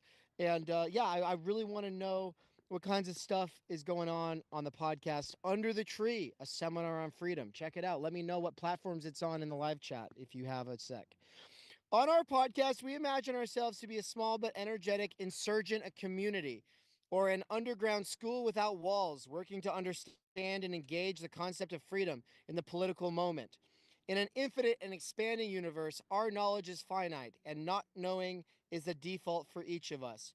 We struggle to open our eyes, to study, and to learn, to interrogate the world as it is, and to work toward a world with more joy and more justice for all. We resist those who traffic in ignorance, anyone who willfully tramples on facts and data and evidence. So there are really no dumb questions. Whose interests are served, after all, when we fail to ask dumb or difficult questions, or when we are left in the dark about this fact or that particular information? For example, why is the U.S. 2023 National Defense Authorization Act a monstrous $847 billion, more than the world's next 9 defense budgets combined? That's over 65% of discretionary U.S. dollars spent on a hyper-militarized budget. Meanwhile, over 500,000 people are unhoused in the U.S. 1 in 10 adults is in significant medical debt. Almost 17% of American children live in poverty. And with under 5% of the world's population, the U.S. cages over 20% of the world's prisoners. So, if you don't know, now you know. And keep asking. What is freedom? How do we get free? What are the freedom dreams that encourage us and drive us forward? If we're blinded to the social reality we're swimming through, Who benefits? Where are we on the clock of the universe? And what does the known demand of us what does the known demand of us now? These questions animate our every conversation and our ongoing reflection. We're bound together by our collective commitment to look at the world as if it could be otherwise, and then to get busy in projects of resistance and repair, and yes, of revolution. We lost Malik, 28 years old, in a tragic accident on August 20th, 2021, and every step we've taken since has been in his memory and with his guidance. All right, now I'm going to hand it to Nance here. And I'm not going to make the jokey quip I was going to about, oh, what, did they try to make some bombs again? But instead, I'll just hand it to Nance here. I think it's funny. I wrote about schools and walls and why they probably need them. And it's funny that this guy's over here celebrating being a school without walls. Good for you, Bill. I'm not. Yeah, okay. You're about to go shake his hand, so I can't be mean. Here's the thing. I agree with everything he just said. Yeah. I agree with everything he just said. The whole question is just how you get there. I think Benjamin had to dip. Bye, Benjamin. Peace out, Benjamin. Under the tree is a metaphor meant to signal that when the topic is liberation, the classroom or workshop can come to life anywhere. A park or a house of worship, a storefront or the street, a hiring hall or a factory floor, a people's assembly or a demonstration, or why not a comfortable piece of ground in the shade of a big old tree, or an Amazon special tent. Wherever folks come together to face one another authentically, without pretense, in order to take stock of the world as it is, and to wonder about how we might build a world that should be or could be. That becomes another site of learning and growth and change. We draw inspiration and wisdom from the freedom schools created during the great uprisings of the 1950s and 1960s. Those fugitive spaces were sites where people gathered to organize an insurgency, and in those settings, modern expressions of the centuries-old Black freedom movement, rising today in astonishing new ways, to urgently interrogate the circumstances of their lives, to name their political moment, and to think freely toward a world built on the twin pillars of love and justice.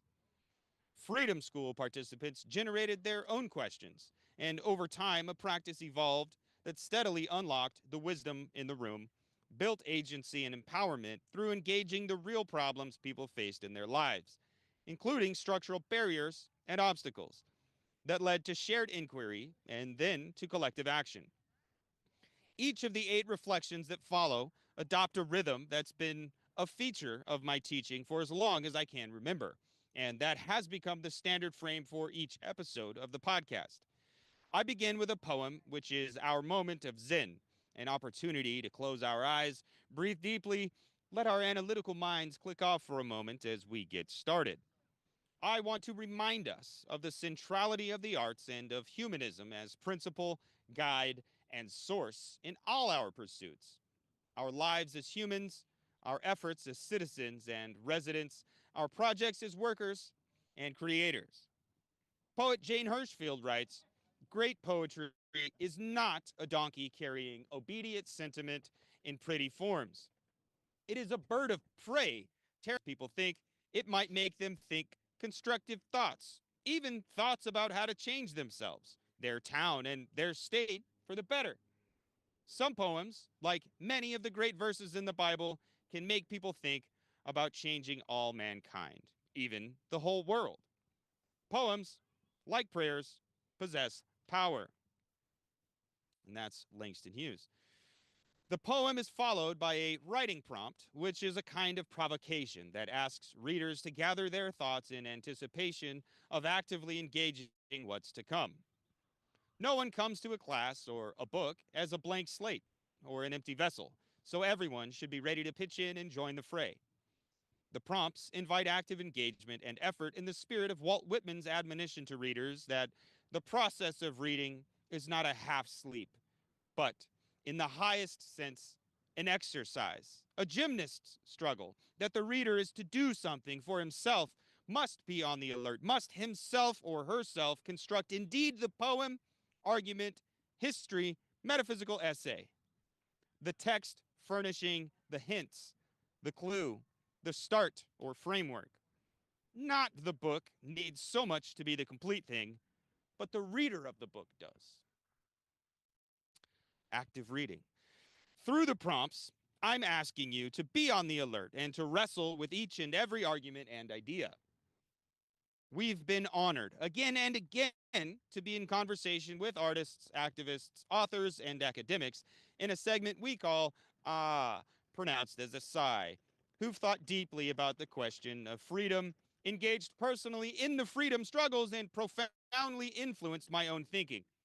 Among them, Juan Gonzalez, Barbara Ransby, Miriam Kaba, Robin D.G. Kelly, Adrienne Marie Brown, Lisa Lee, Ashley Woodard, Henderson, Rashid Khalid, Daphne Muse, Bernard Dorn, Alec Karakastens, David Stovall, Alice Kim, Kathy Boudin, Crystal Laura, Adam Bush, Kevin Cushimuro, Brian Jones, Chessa Bowden, Eleanor Stein, Beth Ritchie, Prexy Nesbitt, Jeff Jones, Robert Shetterly, Catherine Frank, Dima Khalidi, Aislinn Pulley, Bill Fletcher Jr., Joel Westheimer, Carrie Coca, Rochelle Gutierrez, Jay Gillen, Timmy Chow, Christina Rose Cologne, Ryan Alexander Tanner, Stacy Sutton, Wayne O., Howard Waitskin, Ronaldo Hudson, Raynard Sanders, Aaron Dixon, Heather Booth, Maya Sherwar, Rachel Wallace, Victoria Law, Sherborne Plummer, Xavier McElrath Bay, Therese Quinn, Claire Kiefer, Martha Swan, Peggy Shepard, Cliff Mayette, Dave Zirin, Dorothy Burge, Flint Taylor, Kevin Cushimiro, Helen Schiller, Roxanne Dunbar Ortiz, Theodore Richards, Walter Riley, Zaid Dorn, Tara Betts, Tongo, Eisen Martin, Erica Miners, Martian Allen, Stephanie Scora, Susan Mills, Denzel Burke, Destine Phillips, Tommy Hagen, Beth Awano, Eliza Gonring, Danny Catch, Michael Fisher, Zora Simmons, Michael Simmons, Dan Berger, John Melrod, Randolph Stone, Rick Ayers, Fidia Jirius, Greg King, Damon Williams, Daniel Kisslinger, Leif Carlson, Will Harling, Claire Detterer, almost done, Haley Pessin, Anthony Arnove, Vinny Schiraldi, Janie Paul, Nisha Gelman, Astra Taylor, and Eve Ewing. Respect, January 2024. Who's Astor Taylor? I know that name. Is that like a documentary maker who made like a movie about Zizek or something? That's what's her name? Ray Fine's sister. Oh, I get it mixed up. Yeah, I don't know why we know Astor Taylor. So, did we even? I mean, okay. I thought that there was a line here. Maybe I forgot it while I was like doing my thing. About how he's basically saying that the Black Lives Matter movement in 2020 is like a sign that not only are they not wrong and the things are Doing God's work. they're doing God's. That is, you're right. We draw inspiration and wisdom from the freedom schools. Blah blah blah. Where was the line? I swear it happened, but also I didn't hear it this time because maybe I was distracted when I was moving things around. Because I read this a couple days ago. Did you actually read it? Is this ringing a bell, or is this not in this section? It's later. Basically, he says like, yeah, in here. I think it's later. I think it might be in the next section. He talks about the movement. Not only has the movement not died, it's alive and well. Not only has the movement not died, it's alive and well, and it gets its basis from what he was doing. That's essentially where he comes from. And so, yeah, you do get a little bit of the spirit of that rah, revolution. We were right here in the forward. But the part that I was hoping for, it's a lot lower in the document. We'd have to go looking through the other chapters. But basically, yeah, he's like saying that the BLM movement in 2020 bringing more people onto the streets than ever before is a sign that this thing that he's a part of is just growing. And it's like, you mean like the Bank of America? Like that's what that was. It was Wells Fargo and Bank of America. Like that's what that was. Like, I mean, people joke about the Soros bucks thing, but also like No, this is a billionaire funded Democrat wanting black business owners to get a little bit more money from some guilty white progressives kind of a movement that's making a call for abolition of the police or defunding of the police, which are both austerity based neoliberal reforms at the most obvious level. That's what they are. And then this whole call for like community policing, which was like why people were dying in Chaz. Absolutely donkey brained madness. Absolutely fucking movement suicide. Totally no future. No pulse on the actual situation. No pulse on any of the crises that are actually affecting anyone, much less black people. And so it's like a terrible estimation of the actual situation and an even worse solution.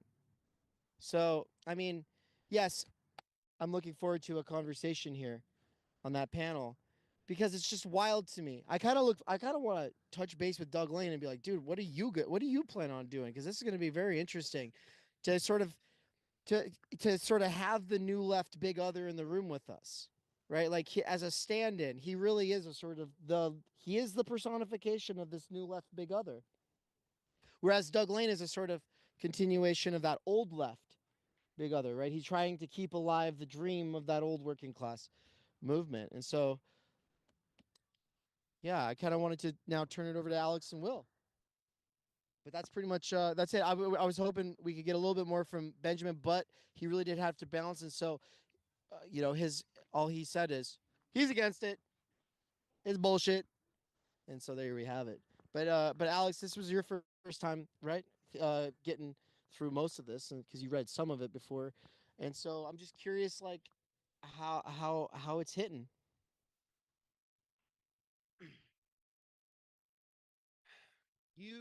Well, you asked me about it before the stream started, and like I was like, oh, it was inspirational, but you used a way better word.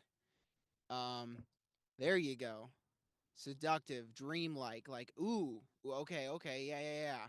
And then you're with it. And, you get caught up in it, I guess.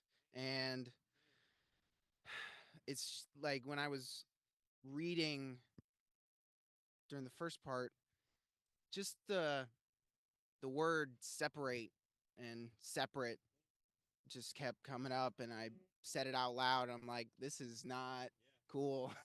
It's not cool at all. And yeah, my mind just kept focusing on that word and just getting the context from Benjamin, the historical context, and that really added to the understanding. And I guess I'm looking forward to thinking about this more and thinking about it in the context of today and seeing you do your work. And yeah, it's indeed gross. Does this feel any different than joining over a Zoom call? Just curious. Yes, different is not a right word. There needs to be a better word. Yeah. It's conversation in this way with reflections and background sound, and you as a person. It this is conversation. And my bare feet. Yeah, your bare feet. Yeah, yeah. It flushes out the person literally. And there's a story, and like every part, every crevice, every move, it's just like the experience. Just oh my gosh, it's so much, and different is not the right word. I'm sure I'll come up with a better word, but it's awesome. And that's one of the things that I think some people who have been around over the last few years, they don't get it. And maybe you have to actually show up to get it, what we're talking about with this meat space filter. But it is the only way you can break through the parasocial relation. It's the only way that any sort of transference via the parasocial relation can meet just the real world of like, oh, these are people, they're just people. And it's like, otherwise it becomes like this thing. And I think some people want to keep it at an arm's distance as just this thing. They compartmentalize their life, their soul, their mind into this sort of like, oh yeah, I listen to X, Y, Z people, but they're not really people. They're just like these icons, right? And they're these icons that you want to keep sacred by keeping them far off. And it's like, no, we're smelly humans who or whatever. I don't know. Like you're gonna everyone who meets us realizes like it's not quite what it seems. Like something is different than what you assumed, and sometimes that's for better, and sometimes it's for worse, and sometimes it makes people go, "Oh yeah, not my vibe," and it's like, well, good. Aren't you glad you found that out? Instead of spending the next 10 years listening to it, keeping it at arm's distance, and never actually meeting people, like it's like YouTube is like the blue ballsification of relationships. It's like Facebook, but worse because it's just one directional. You know what I mean? And so it's like, no, like it's meet people, guys, get out, go meet people. And so anyway, I'm glad you did. And yeah, the idea that we're coming to a city near you, I want everyone who's listening to realize we are literally coming to a city near you. And if we've come to a city near you and you acted like that didn't change anything for you, or that driving an hour out of your way or taking time off of work wouldn't have been worth it. Well, I think that just speaks to something that should probably be examined. But on that note, though, you were going to work today. And I was like, hey, if there's ever a reason to call in or disappoint somebody or whatever. And I was like, kind of doing that. And then there was also kind of in the room this like, no, don't make life difficult. And I was like, no, I stand on this. I've always stood on this. I've always quit jobs that made it too difficult for me to go to weddings or for me to do stuff with people when people want to do things. If a job makes it too difficult, it's an iron cage. It's keeping you down. And thankfully, your people are cool. Like at your job, like they were actually pretty supportive with it. Is that right? Yes. Shout out Matthew, aka Shakespeare. He is the best. He took up the shift. Thank you. Shout out to Matthew. Thank you, man. Yeah, awesome. In the wise words of the Beastie Boys, you gotta fight for your right to party.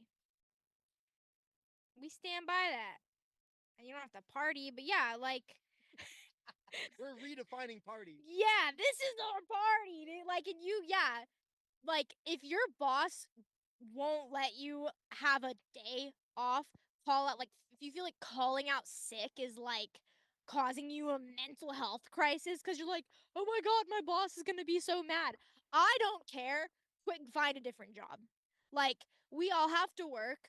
We all often don't have a choice of where we can work, but it's like when Dave and I were planning our wedding, we were experiencing like family members saying like, "Oh, I can't get the time off. Can't get the time off to go to your sibling's wedding?" That boss should not be a boss. They should not be in charge of other real human beings who have lives. You need to get a new job where someone at least respects you. Because a job is a job, but if your manager will like give you time off and is flexible with you because you're a human being and life is not perfect and you're not perfect and you get sick and you whatever, like at least that makes it slightly more bearable. That's my soapbox TED Talk. Thank you. Man, I went out last night and it was just a sausage fest of dudes watching college basketball, says Eli. It's going to be all men. I want them to share my interests. If it's going to be all men, I want them to share my interests. LOL.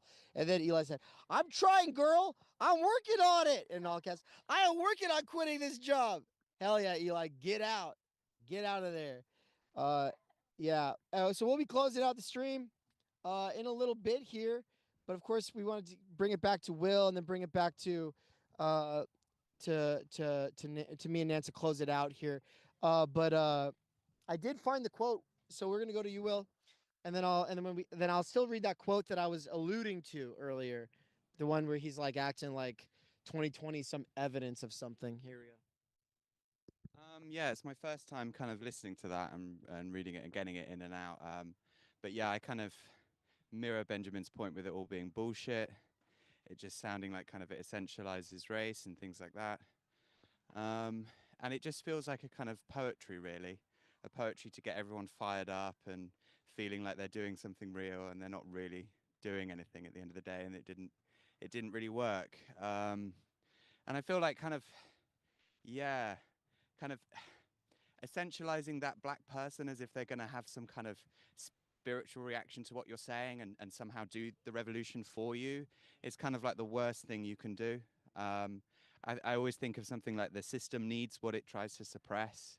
So you can be on either side of that and you're still doing the same thing. And how do we actually do something? Because otherwise this is all just words, just kind of flowing in the wind. And again, it just turns into poetry, which poetry is nice and it's good to hear, but it's not really kind of structural change, is it? It's nothing. Ayers opens his book with an Sorry, yeah. Well, hold on.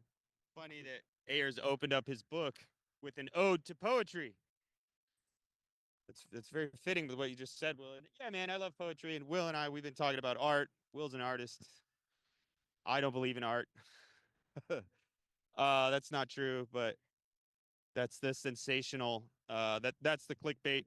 No, I love art, but I think I am more pessimistic than Will, and it has been somewhat of a tension. Not to say that we've been fighting, but it has presented itself in conversation. We come to this point.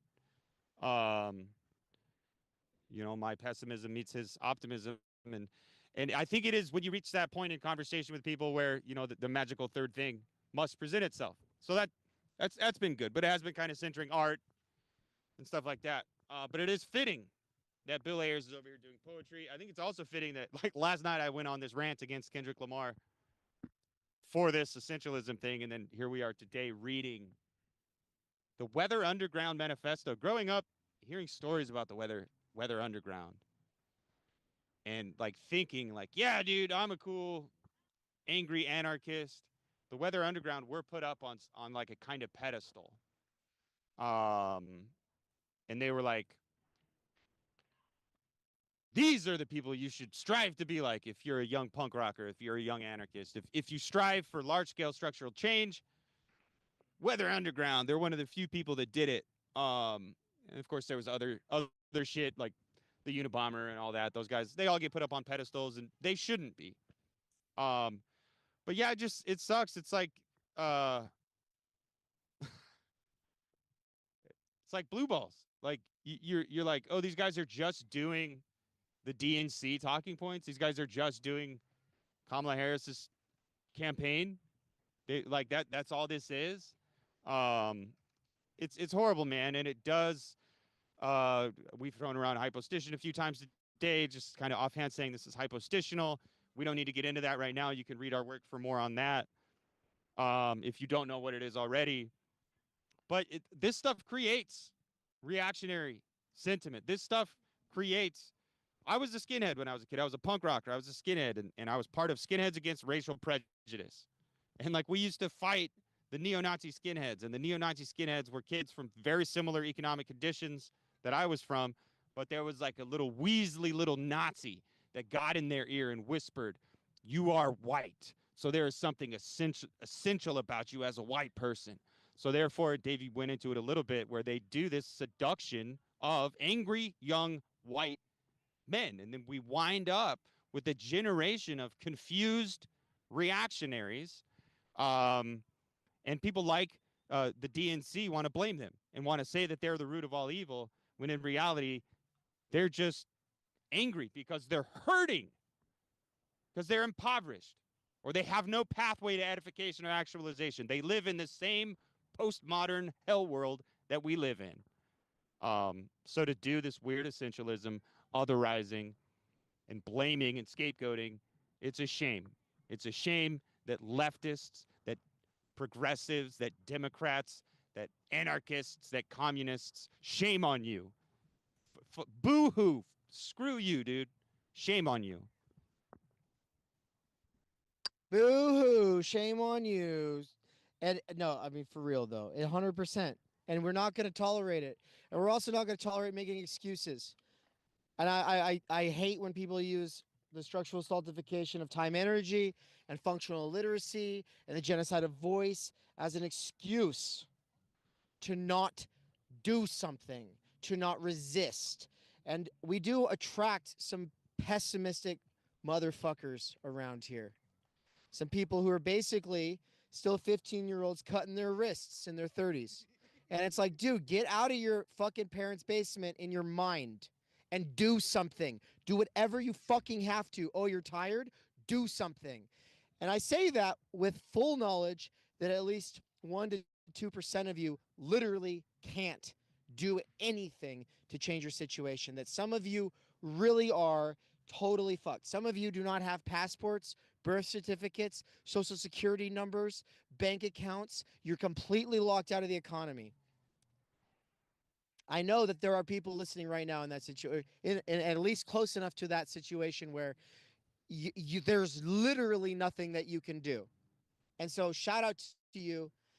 All you can do is try to find little moments. And yeah, allowing us to kind of be out here and do this in proxy for you. That can maybe keep you going along and just keeping your head just above water. And even then you're going to go down and choke from time to time and you'll just burn out and dip out. And look, my heart goes out to you. 100%. Yeah. No. I'm joking. Yeah, my heart goes out to you though, for real. But I think that there's another 80% of you at least who are out here who are living on excuses, who are in this zone of bad faith, who are listening to us and allowing us to be your little proxy simulacrum of freedom or thinking. And you might be slipstreaming us into a higher plateau. But at the same time, by listening to us, you might be allowing yourself to feel like you're doing the thing when you're not doing the thing. This is like when Mr. Rogers of Mr. Rogers' Neighborhood looks at the camera and says, I see each and every one of you. I love each and every one of you. Each and every one of you is special, and I'm here for you. And in reality, he's helping latchkey kids feel like they're a part of a neighborhood and like they're a part of a loving community when they're not. Because you're not. Because you're not. Don't allow us to play that role now that you're in your 30s. You do have to do it yourself. You can't just because we're out here doing it, feel like you're doing it. Because it's not real. You're being sold a lie. When Mr. Rogers tells you that you're unique and you're special and he loves you, he's lying. And I say this right now because everyone's sharing this clip around of him talking to, I don't know, Congress or something about funding public television. And it's making the rounds. It's a very moving clip, by the way. Very beautiful man. I genuinely love Mr. Rogers. He's a beautiful man. This is not to reflect poorly on him in any way, shape, or form. He is, like Marshall McLuhan before him, a techno-optimist who believed in the idea of the global village. And he has a very specific sort of mollycoddling, safetyist, therapeutic approach to dealing with the struggles of men, especially. Little boys become men. He wants to get out ahead of the thing that is becoming men or supposedly are becoming men. And he wants to try to nip it in the bud and help equip little boys with the tools to face the challenges of our modern crises. And so I don't mean this to smear him. I'm not trying to take a side here on public television or Doge or what have you, because that is why it's relevant right now, is because people are thinking about Doge and gutting every public thing. But at the same time, if you just take a resolute stand on either side, then you're not able to think through the intricacies. For instance, the ways that a lot of this publicly funded, supposedly educational content, not only at the level of form was selling you a fake global village, but more importantly, at the level of content, leaned in to this gerrymandering of Befindlichkeit, to this, only certain modes of attunement are virtuous. kinds of modes that make it so you can't listen to people who have an edge in their voice. You can't listen to people who might sound a little masculine because, oh well, that would be, well, they're dangerous, they're blue collar, they're necessarily reactionary. It's all downstream from this right here, this manifesto that's ostensibly radical, that's ostensibly revolutionary, which we were just reading throughout this stream. And so yeah, the section that I was referring to earlier is this part about well, it's from this essay in the volume called "When Freedom is the Question." ... And in that, he talks about the situation. A lot of the parts that he's tore up about are things that I agree with. You know, so like maybe there's a little leftoidism in me alive and well, or maybe he's just actually doing the thing that leftists often do, which is taking genuine struggles and then co-opting them, putting them back on a plantation, and then telling you how you have to be and telling you that they represent you. I don't know, it's complicated, but yeah, this is where he talks about like the positivity, or like the, you know, he talks about how it can seem like things are actually really good. He's talking about how things are really bad, but on another day it's really good because look how many people showed up to do the George Floyd resistance, or look at the trans movement and how successful it's been. He literally talks like that, and it's like, really? Yeah, because it's a homogenous thing. I hate that shit. Oh, it's all just one big movement. Really? It's not internally divided between people who want to abolish terribly restricting and simplistic gender essentialist roles, conflating that with the trans medicalist thing, with the chopping the titties off little girls thing. Come on, guys. And of course, for him, he can't say that. He can't even think about it. He cannot tarry with those contradictions because he's a new leftist. He learned in the 1960s he can't actually argue with black people because he's not a human being like they are. They're a different kind of human. They're a special kind of human. They have the experience, and he just has to say the fucking words like a goddamn parrot. Listening to us right now, and we really need to watch our language. Oh, sorry. Really? For real? Oh no. Okay. Okay. I am learning to retrain my vocabulary and framing. Yeah, because this is all online right now. It feels like we don't have like a much of an IRL audience. Alex's family didn't show up. They were gonna show up later, and then of course we've got some people in the skate park. But I didn't even realize any of them were listening in. But apparently a couple of them have a little bit, and so we're gonna go hang out with them. We're gonna go skateboard with them. We're gonna go just kind of do the thing, and over time I will uh, recalibrate myself, and the goal is to become a family friendly, educational kind of I don't want to say movement, I don't want to say platform, I don't want to say podcast. We're an organism out here, and we're trying to figure out how to. When I say family friendly, I mean like I want the gardeners to be able to play this in the background all day. Yeah, that's exactly what I was gonna say. Yeah. And right now, we're not exactly something people would leave playing in the living room because we go off a lot. And of course, we're going to keep doing that, but it's going to become a little bit more code switched uh, eventually. So for right now, we're gonna get this thing out of here. We're gonna close it out. I did want to read all those quotes, but I'm gonna save them for later. Go read it for yourself, folks. This was us engaging with Bill Ayers. When freedom is the question, abolition is the answer, as well as the Weather Underground Manifesto. It's been great to be here. It's been great to be a part of this. Thank you, everybody. If anybody else wants to say any closing words, I'll hand the mic off to you, but I'm going to go figure out how to play the PSA on our way out. Thanks everyone for being here. Thanks for being here IRL. Alex, thanks for coming out. This has been really cool. Yeah, we'll keep hanging, but the online portion, we'll catch all you people on the flip side. Peace.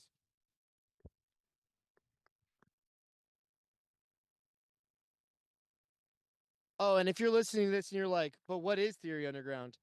What are you guys doing? Like, how do I get involved? Like, what about all that? Like, well, yeah, there are people like that listening as well. And so to those people, that's why you actually want to stick around and watch this little PSA I'm about to play, because the PSA is something that took me a long time, like 2 to 3 consecutive days of just focused effort, and also organizing, because I had to get Anne and Mikey and Benjamin to all read various things to even make this. And so, yeah, I do want you to actually take this PSA seriously. I don't call it a commercial. I call it a PSA because it is a public service announcement. That is how to think of what I'm about to play. And it's a special thing. So here we go. Gonna go ahead and share it. Yeah, let's play this PSA now. You can all see inside my documents. Let's see if there's anything bad. No horse porn. No horse porn. Yeah, no, I know we're not Vosh over here. No, I feel kind of bad for even making that joke. I mean, I have a lot of things I'd like to argue with Vosh about, but that's literally not even on the radar. Well, we now cannot do yeah, well, it's revolution, but the only way I don't to have to be lay the foundation. family friendly yet, right? Like maybe I'm working on it. Eventually, I'll be family friendly. All right, let's get this thing going. Yeah, and also, I'm sorry, I'm not gonna say corn, horse corn. Come on, guys. There's nothing more cringe in the world than when these YouTubers become like they become unalive Walmart censored CDs. Like I remember back in the day when Walmart was selling these censored CDs. I bought the Yin Yang Twins, and like their Crunk Juice album or whatever, and they cuss like every clause, and so it was like constantly just silence, and it's unlistenable. You know what's worse though? Corn. Oh yeah, this person has a corn addiction, and that girl, she got graped. Are you guys okay? They're like, well, it's for the advertisers. Yeah, get a better job. If you're out here talking about serious matters and using corny ass language like that, get a better job, guys. I know not everyone can quit their job, but is being a YouTuber a job? Come on. All right, let's play this. Foundation for it is to do what you are doing to move the underground. Why is it not working? Is it not working? I think it's because I have to go into sound settings and change something. The real heads stick around and watch me troubleshoot. Dude, I can't wait to skateboard.